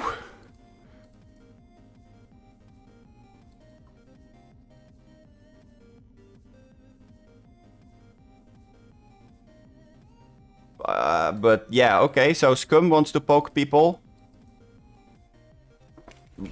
Okay.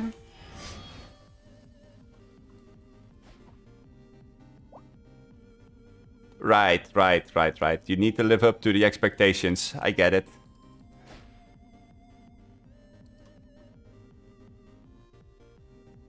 But yeah, like I said, I still need to get the verification system, and I don't know how to do that.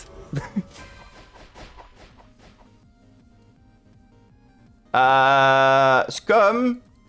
No, because I am pretty sure that after this I still have like 12 other alts that I need to level. No, wait, 14. So, no, thank you. I do not.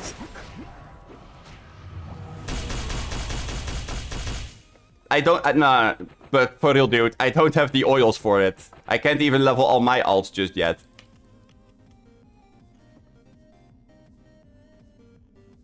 Like, I'm lucky that I figured out that after the Dracos that we have been doing the last few days, that I needed to go and do the thing, but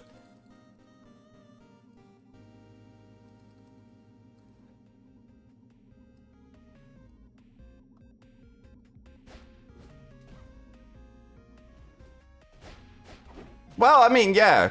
I mean, to be fair, if I had the oils, I would definitely have been doing this for about 1 or 2 weeks. Because that's kind of the amount of work that it takes to get them all to 55. And after 55, I would have to go and then level them in LOD. Which is effort on its own.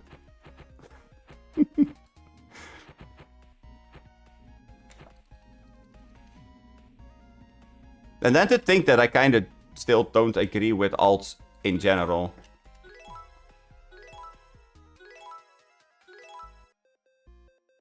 Well, I mean, I only need 3 MAs. So, that's fine.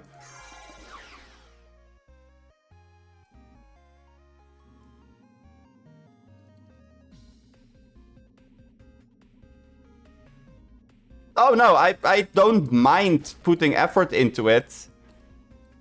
The only problem I'm having is that I need to put effort into it before and after I am streaming. Which means that it's always whenever I am sleepy and tired. That's kind of why I figured I should do it right now. As work.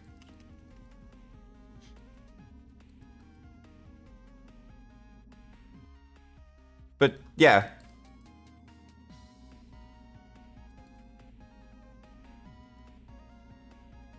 To be fair, the ults that I have right now, like Alcanas and Cadmius, I can already equip them with the SP that I want, but I need them to be 55 for LOD anyway, so might as well keep going, huh?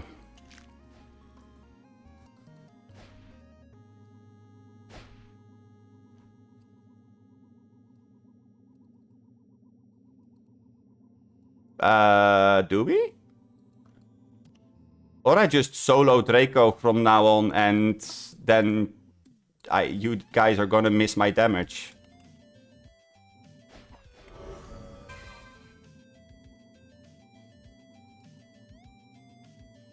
I don't see a problem with it.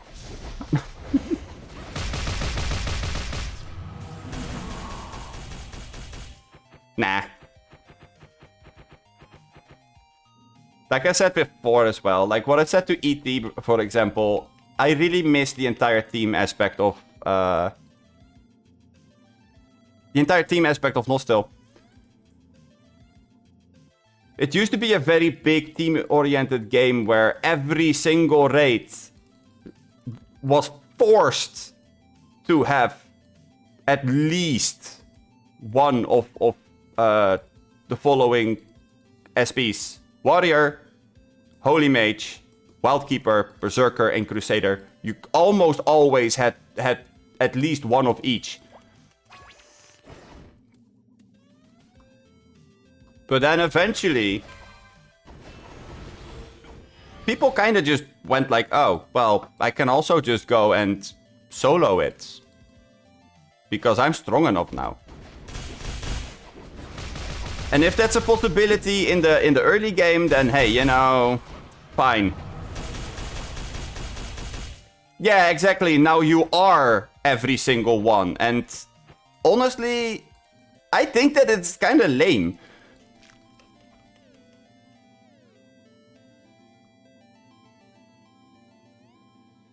Like, I'm very, very much against alts.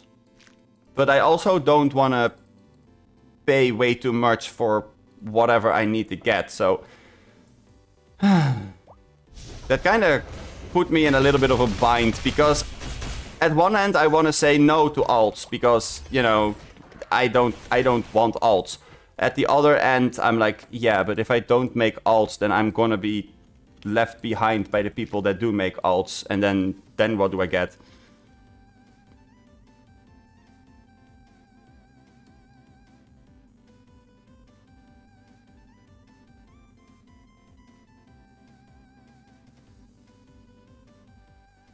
But if you're gonna look at it in reality, it's really weird, because basically you're cloning yourself. You're cloning yourself, and then you're taking the gold from your clone to finance the adventures of your host, of your main personality. That's kind of what the entire alt business comes down to. And if you look at it that way, then suddenly alts are extremely weird. It's modern slavery, but different. Yeah.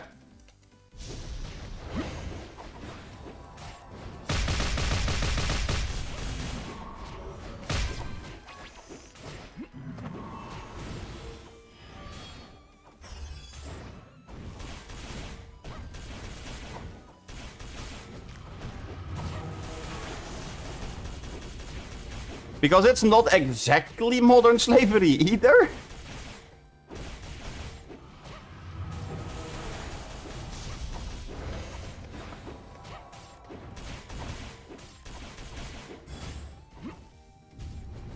But close enough to make it feel weird. And that's kind of where I go, no.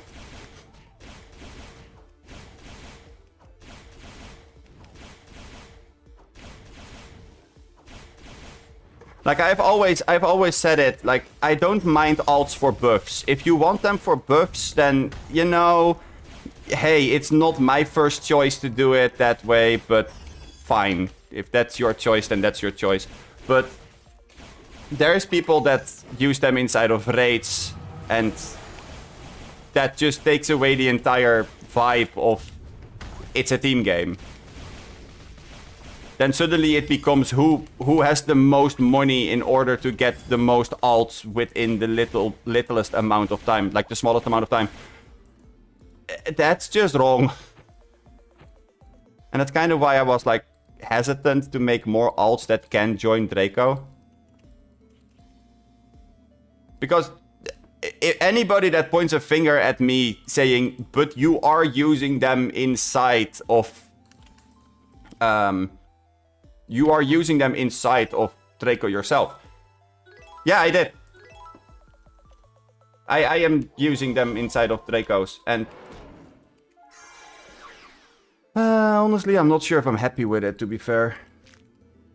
But like I said, if it's between choosing between that or not having any gold to do anything in the game, besides whenever I Nostale, I don't know.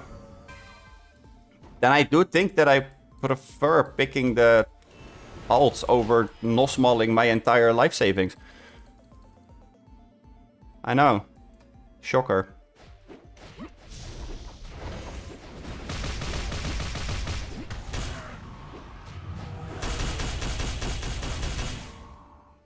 Yeah, like I said, Scum, I know.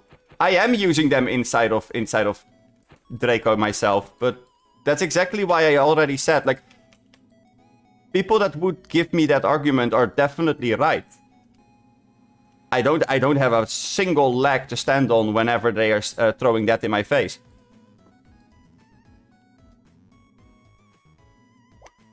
But at some point, if you want to play Nostale and you're in the late game, then you kind of have like two options. You either go and make alts and make sure that you can keep up with people that are playing together with you that do have alts.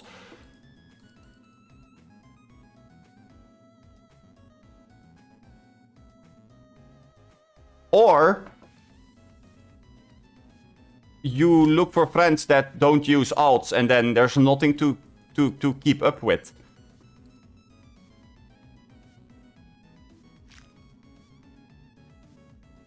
But a lot of people are using alts.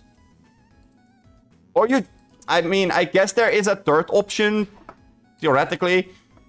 Or you just don't give a fuck about keeping up with anybody and you just play at your own pace.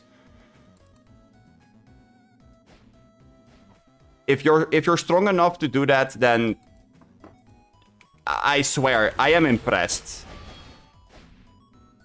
Because at some point it definitely is a little bit of a... How do you call it? I guess that struggle actually is extremely close to what it is.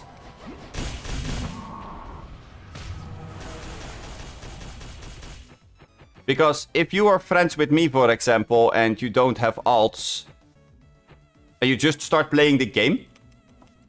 Like let's say that Ezreal would start playing right now. And he doesn't want to spend any cent on the game.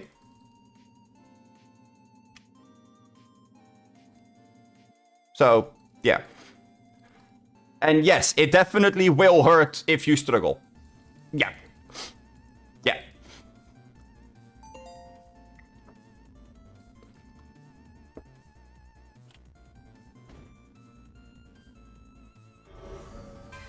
DeathsVow is out of moves to use. it used struggle. It hurt itself in its struggle. Yep.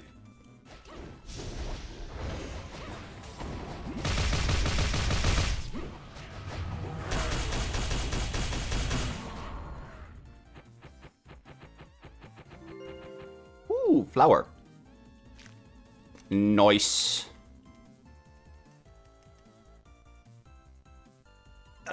Okay.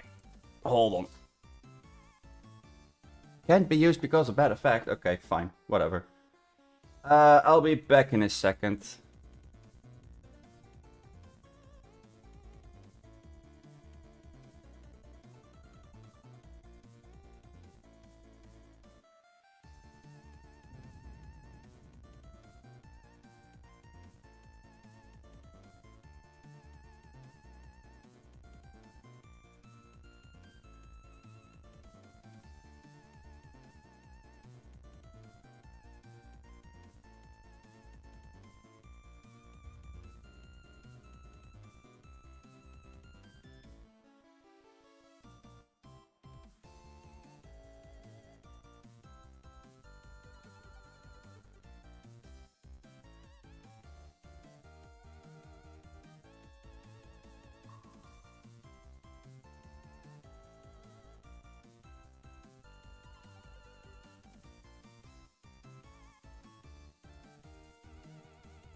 Okay, I'm back. What's this? All of these people talking in chat. What did I miss?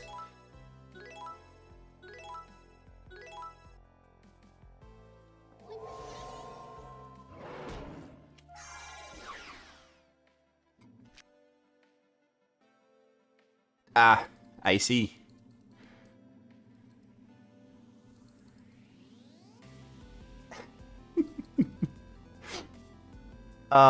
This is gonna be good. Scum trying to talk Azrael into that it's not just that sequence.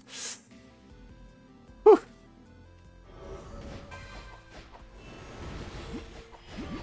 That's gonna be a sight to behold.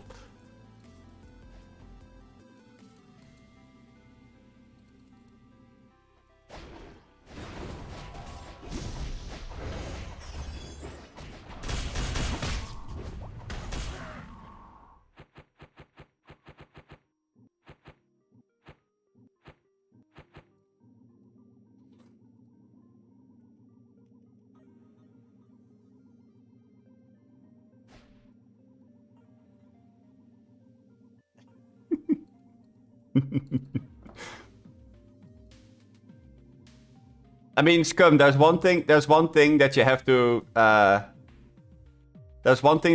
know about Azrael. He loves to play games where he has the freedom to move around, basically.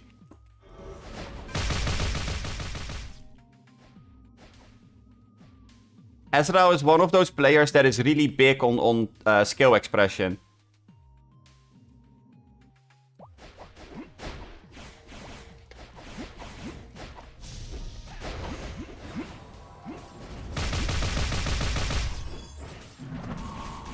Like, he wants to be able to show that he is good at the game by showing his skill. And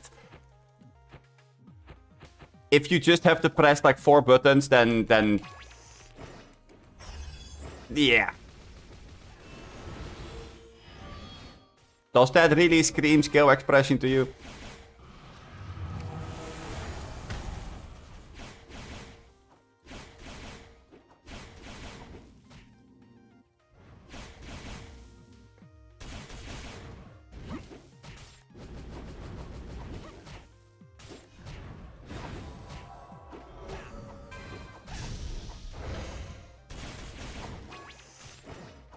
Exactly.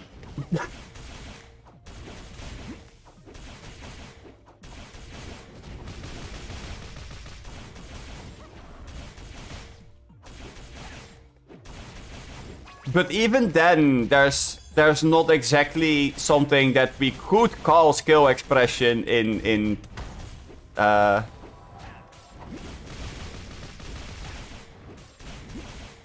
Oh yeah, no, definitely. There is skill expression, but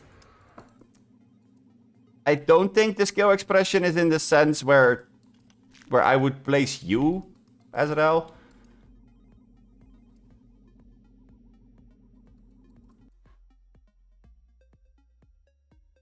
Yeah, okay, that's fair. That's fair. Although, to be fair, mechanical skill expression is one of the things where you like to show off the most. And if showing off is not the word that you like to use for it, then that's up to you. But yeah, I think that's the best word that we could give it.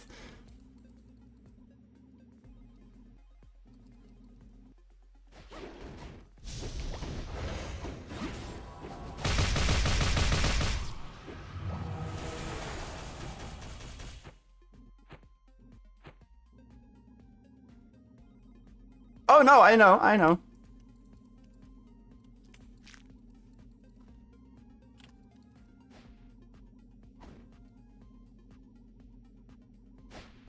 I mean, I have seen you play League and Pokemon Unite and yada yada, so I know, but that kinda is the main reason. Yeah, exactly.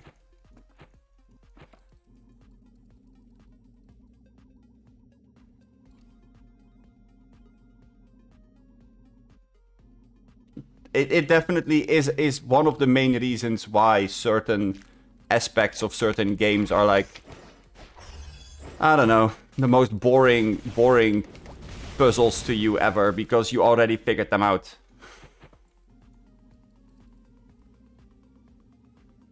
I guess that is the reason why you somehow always tend to gravitate back towards League.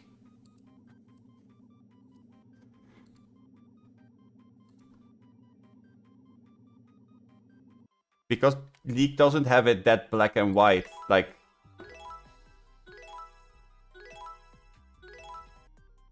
The encounters in League are not always going to be the same.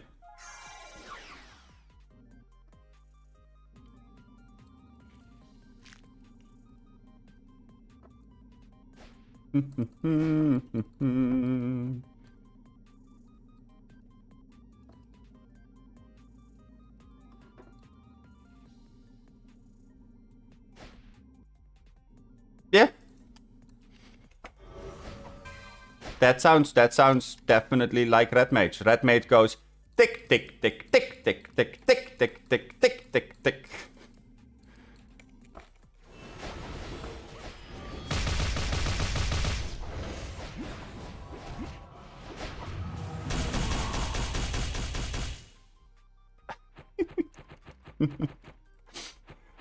Sometimes I swear you sound like the biggest ADHD person ever. My brain isn't stimulated enough.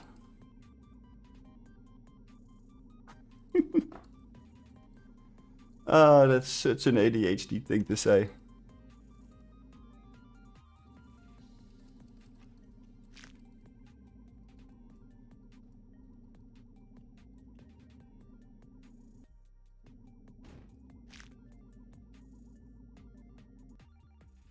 Oh.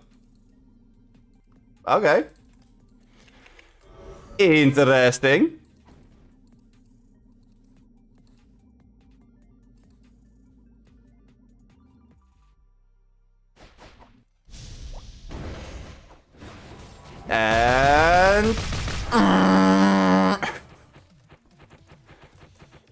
I guess that's one way of getting rid of fire monsters. Just suck them into outer space. Yay!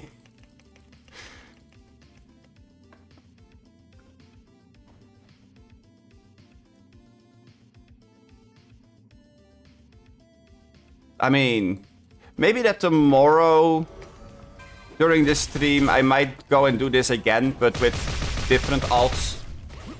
Or I'm gonna go and level these alts tomorrow to 55. Because I don't think that within the time that I have left, I'm gonna make them 55.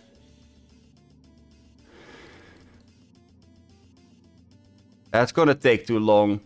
But I did get 10 levels on them, so 10 levels in about 2 hours of mobbing, that's not that bad. Kinda sad we didn't get Magmoros gloves yet, but that is very, very much as I predicted, so. And I didn't give them Star Turtles either, so. Yeah. 10 levels in about 2 hours. But I still have 20 minutes left on the oil, so. Well, yeah, 20 on the oil and less on the ferry booster.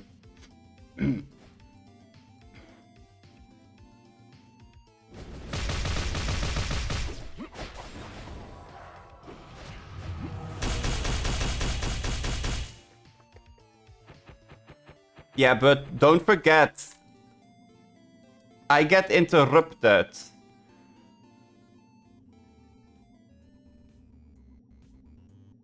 I mean,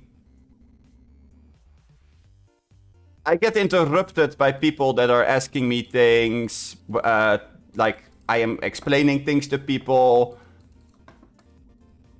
I'm paying more attention to the chat than I am to what is happening on the screen right now. Like, that's also a thing. That might be the one main reason why I don't feel like doing Land of Life with while streaming. I want to be able to give the people that are watching the attention that they deserve. So I don't want to have this random moment where I miss a certain thing that somebody said or something. That just would feel bad for me.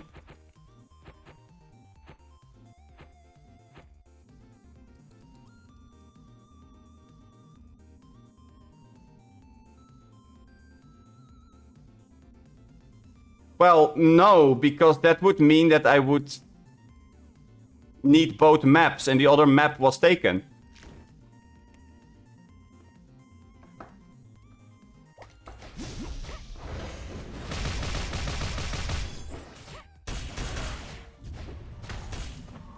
And I didn't ignore the shadow either.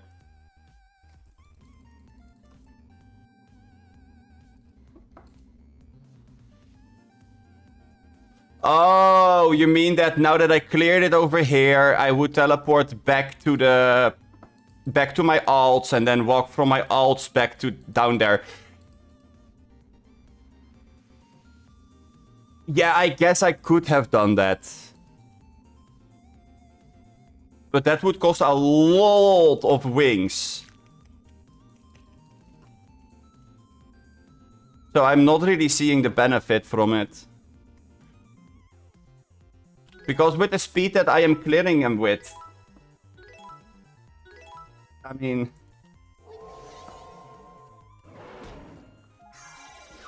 Yeah. I know. The more efficient your time spent here, it means less oils, means more effectiveness from your blessings. I get it, but... I kind of just fail to see how it's gonna be that much better, I guess.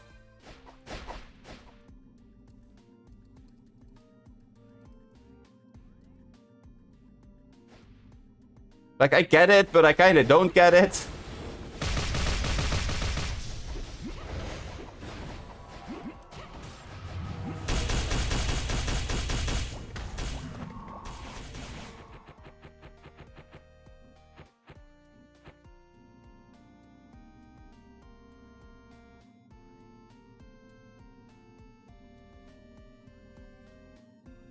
That's not necessarily true.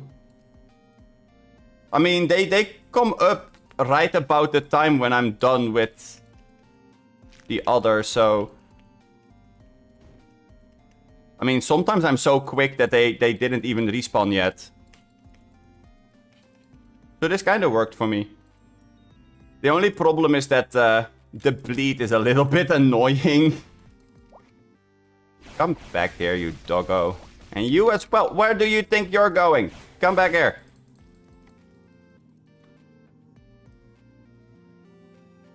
I mean, sure, I'm not doing it the most effective way, but... I am also doing this because I don't have a whole lot of gold right now, so...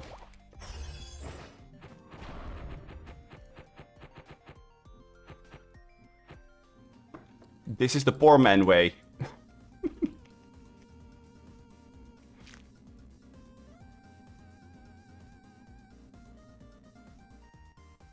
I have a amount of gold. I don't really see how it's important to know how much gold I have exactly.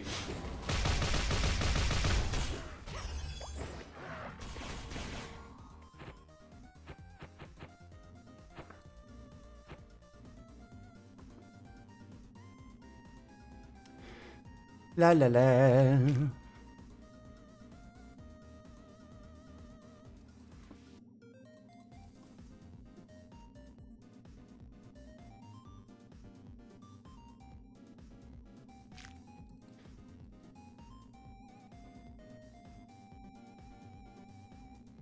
Or I don't give the details. That sounds like a better plan to me. Like I said, I don't feel that need to share that with people.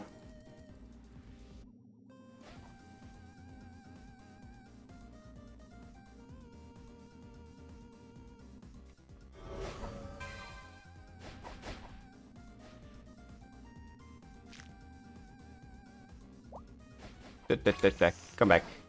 There we go. La la la la la la.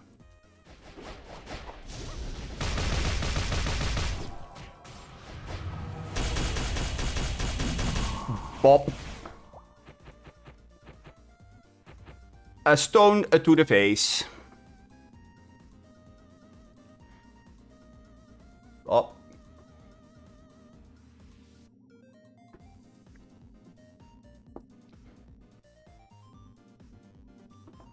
Well, glad to hear that you like this stream. Still not really sure why it matters how much gold I have.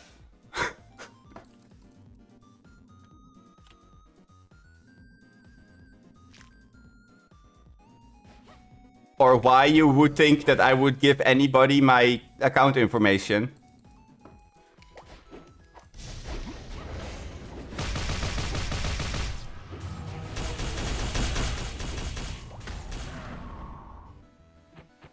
Sure, I mean... If it's a joke, it's a joke. That's fine. I do hope that you understand why it would make people question things, though.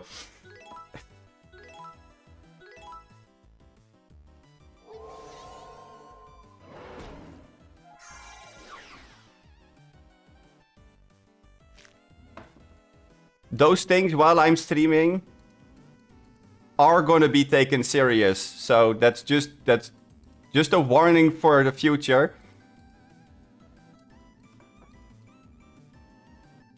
I can handle jokes pretty well, but those things I do not like joking about.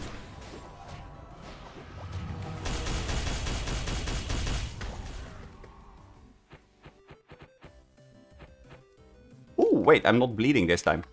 Yeah!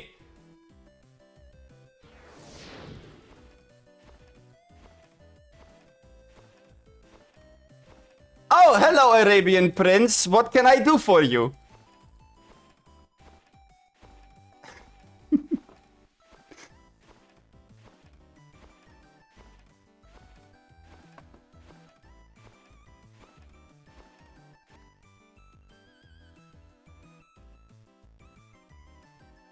Ah. I see. I see. That's what I can do for you. Huh. And what is it that I need to do in order to transfer that gold to this country?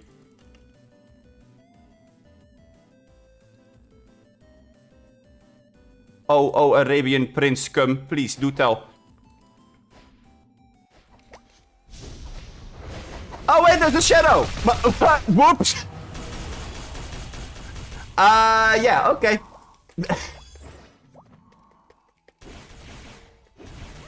Well, this is gonna be a thing. Oh, no.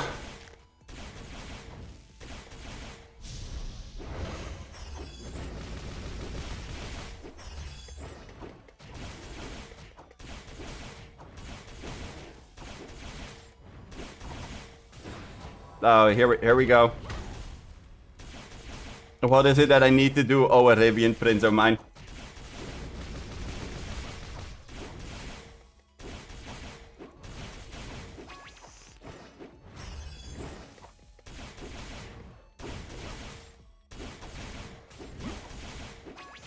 I don't know. Seems kind of sketchy now. This Arabian Prince is very slow at typing his demands.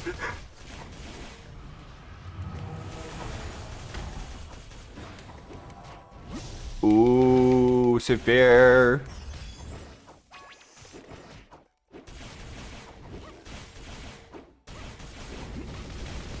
Ah, right. Yeah. I am. They usually ask you to pay the custom fee.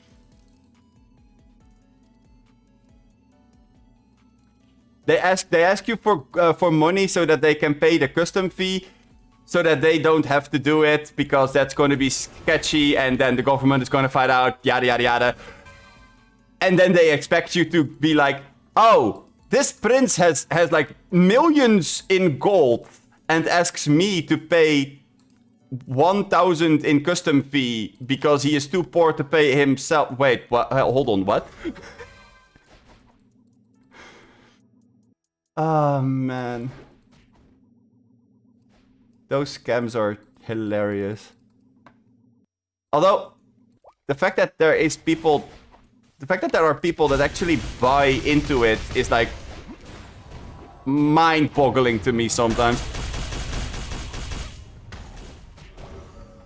Like, if this prince really has that much money or gold or whatever, then surely they can pay that 1,000 themselves, right? I mean...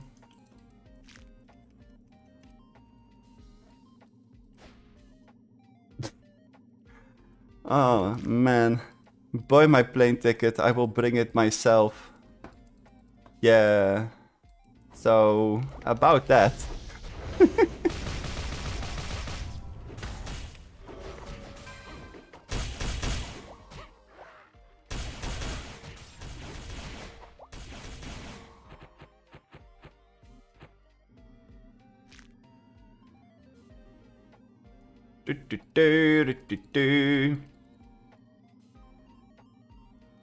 About 6 minutes left. Is that correct? Oh. Okay, apparently my blessing has 10 minutes, so... That's a thing. Yeah, that just means that the last few minutes of the blessing are gonna go to waste, I suppose. It is what it is. I can't make it any better than that it is, so... Kinda whatever.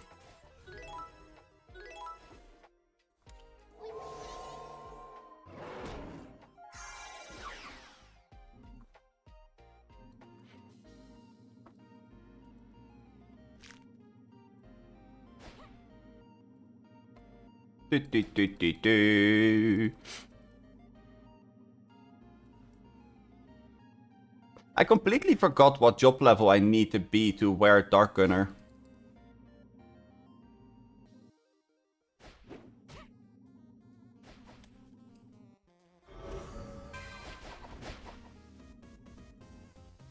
$55. Aha.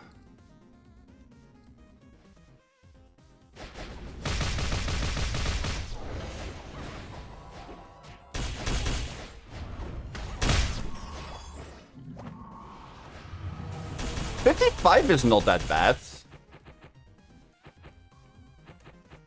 I don't think that Cadmius is 55 though, so that kind of sucks. Alchemist, I mean. Cadmius is never gonna be able to wear Dark Gunner. Duh. I don't know, has something to do with it being a swordy, you know. The usual.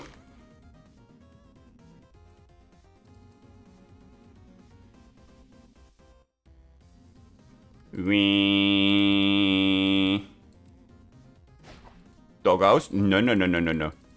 Don't you dare.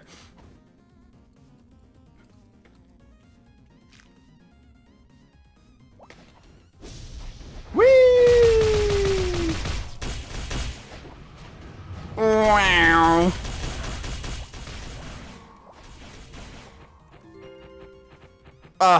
Really? I pick up a Soundflower at this point? Like 3.5 minutes left, and that's when we get a magma glove. Guys, we found a magma glove. Yay. That's good. That's actually quite good.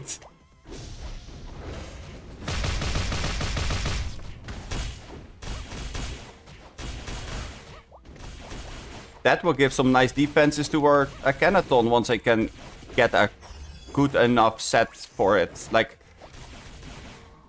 I plan on giving Akhenaton Alres as well. The same as what I'm wearing, basically. No, no, no, no, no, no, no. Not Stonks. Stonks means we're gonna sell it. I just told you, I'm gonna keep it. I'm gonna try to make really good resistance for Akhenaton.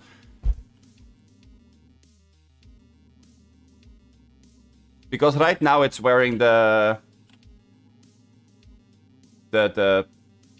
magma and honorable boots from Pure Fire and Dark.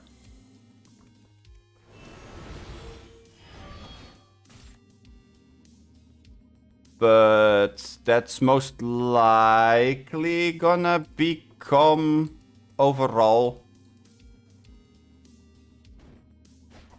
Not sure what I'm gonna combine it with though. Like I said, I'm not rich.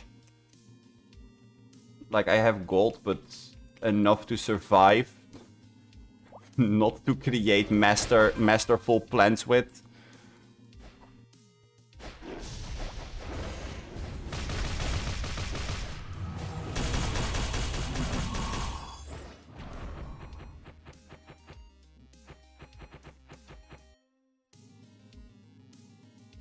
But that's good enough for me.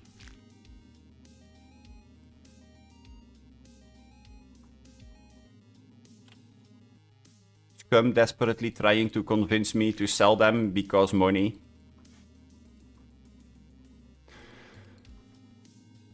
Scum, I don't know, but what is it with you and your addiction with money? Okay, this is gonna hurt, but I need to go and grab water, so whatever. They're not gonna kill me anyway. Oh, they're not even attacking me. Oh, that's interesting. Sorry, Tiger. Sorry, Aken. Whoops.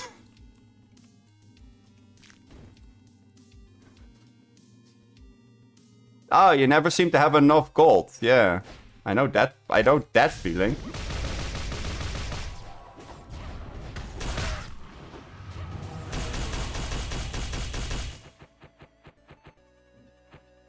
That sounds awfully familiar. Okay, so we have 20 seconds left, and there's gonna be 4 of them after me. I don't have Wildkeeper buffs. This is gonna be terrible, but you know.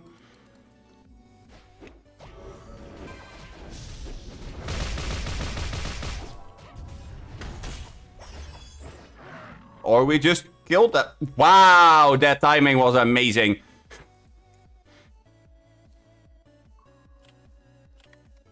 let's teleport back to Alcinous.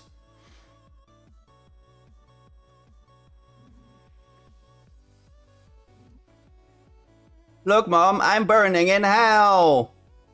Haha, I'm in danger!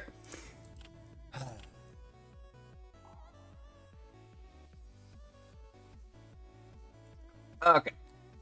So let's see. What is the end result of this entire endeavor?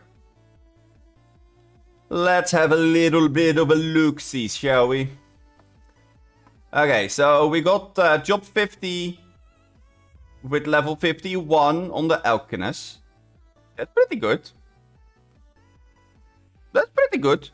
And we have level 51 with job 50 on Cadmius. Well, would you look at that?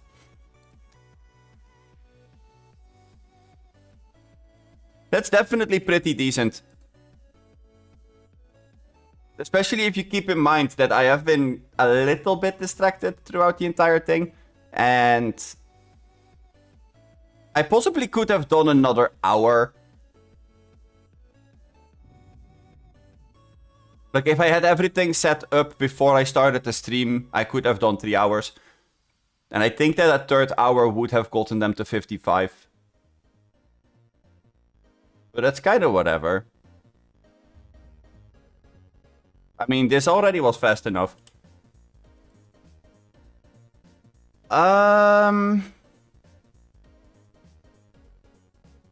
So that's gonna be a thing for later, I think.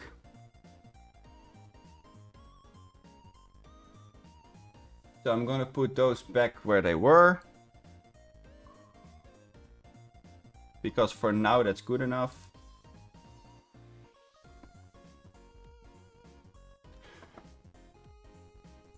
Because now I would need to go get Cadmius and Alcinous their SP. Like, I can get Warrior for Cadmius, because I'm definitely gonna be using Warrior on Cadmius. Actually, now I'm curious. Did that fairy level? No, not at all. Right, because the monsters are not within 15 levels. Interesting. Huh? How do you mean both? How do you mean pots and flour?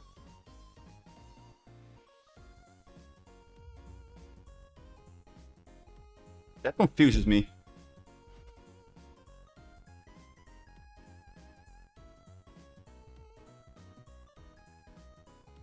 What potions and what flour?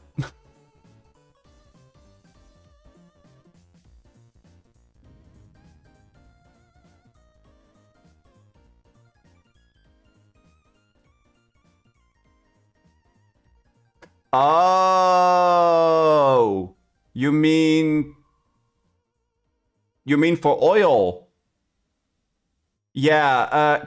Here's a tiny thingy.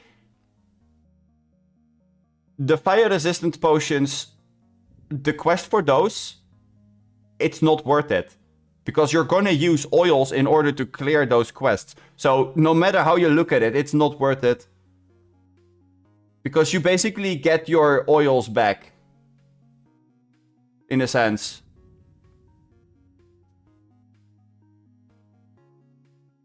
Like, those quests are taking way too long to clear, to get a decent amount of profit out of them. I mean, I do know what you're talking about. What Scum is talking about right now is these.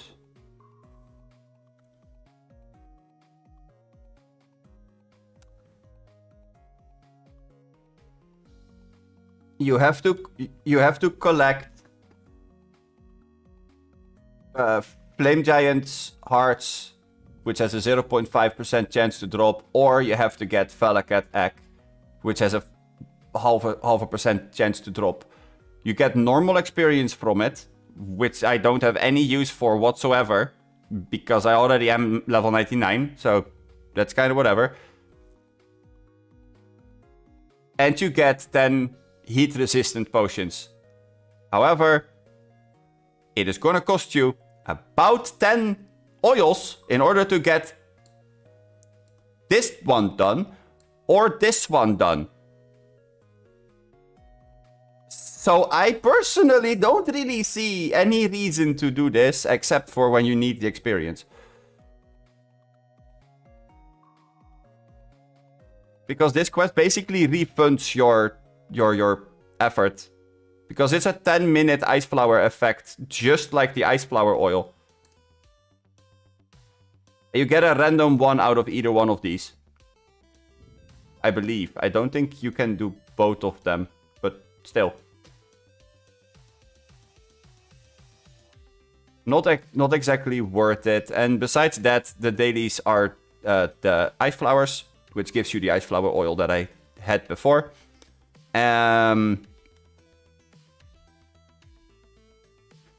All of the quests that give you an Akamur merchant gift bag, however, the gift bag can contain ice flower oil. And that's the strong ice flower oil, which is a 2-hour one.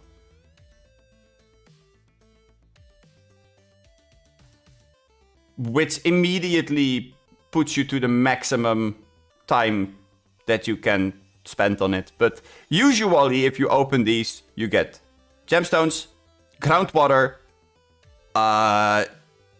grape box, strawberry box, earth element, or lamb. The Akamur coupon or the strong ice flower are extremely rare to get. You barely ever get them. So it's definitely worth, yeah, groundwater, exactly. It's like groundwater, groundwater, groundwater, and once in a blue moon you find something else. But, like, it's definitely worth it because most of these items nowadays are pretty cheap.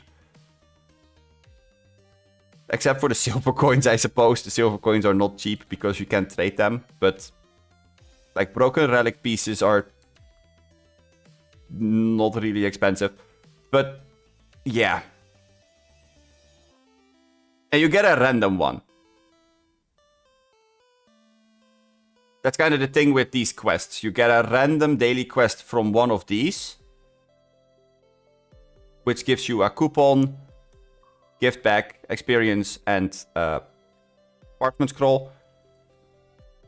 You can do this one, which gives you ice flower oil and a merchant gift bag.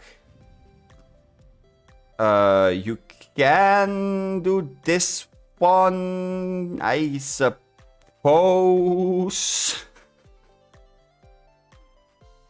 Which also gives you a coupon and a gift bag and a parchment scrolls. But I don't think that it's worth it because, like I said, Flame Giant and High Priest of the Fire God, they're just so strong that by the time that you can do this, it's not really worth it anymore. Same goes for this one or this one. Like, this is also, you get a random one out of these 4. And neither one of them is really worth it. So, yeah. I don't know. Anyway.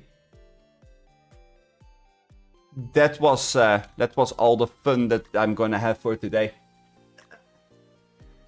It's time to end the stream. And I hopefully see all of you back tomorrow.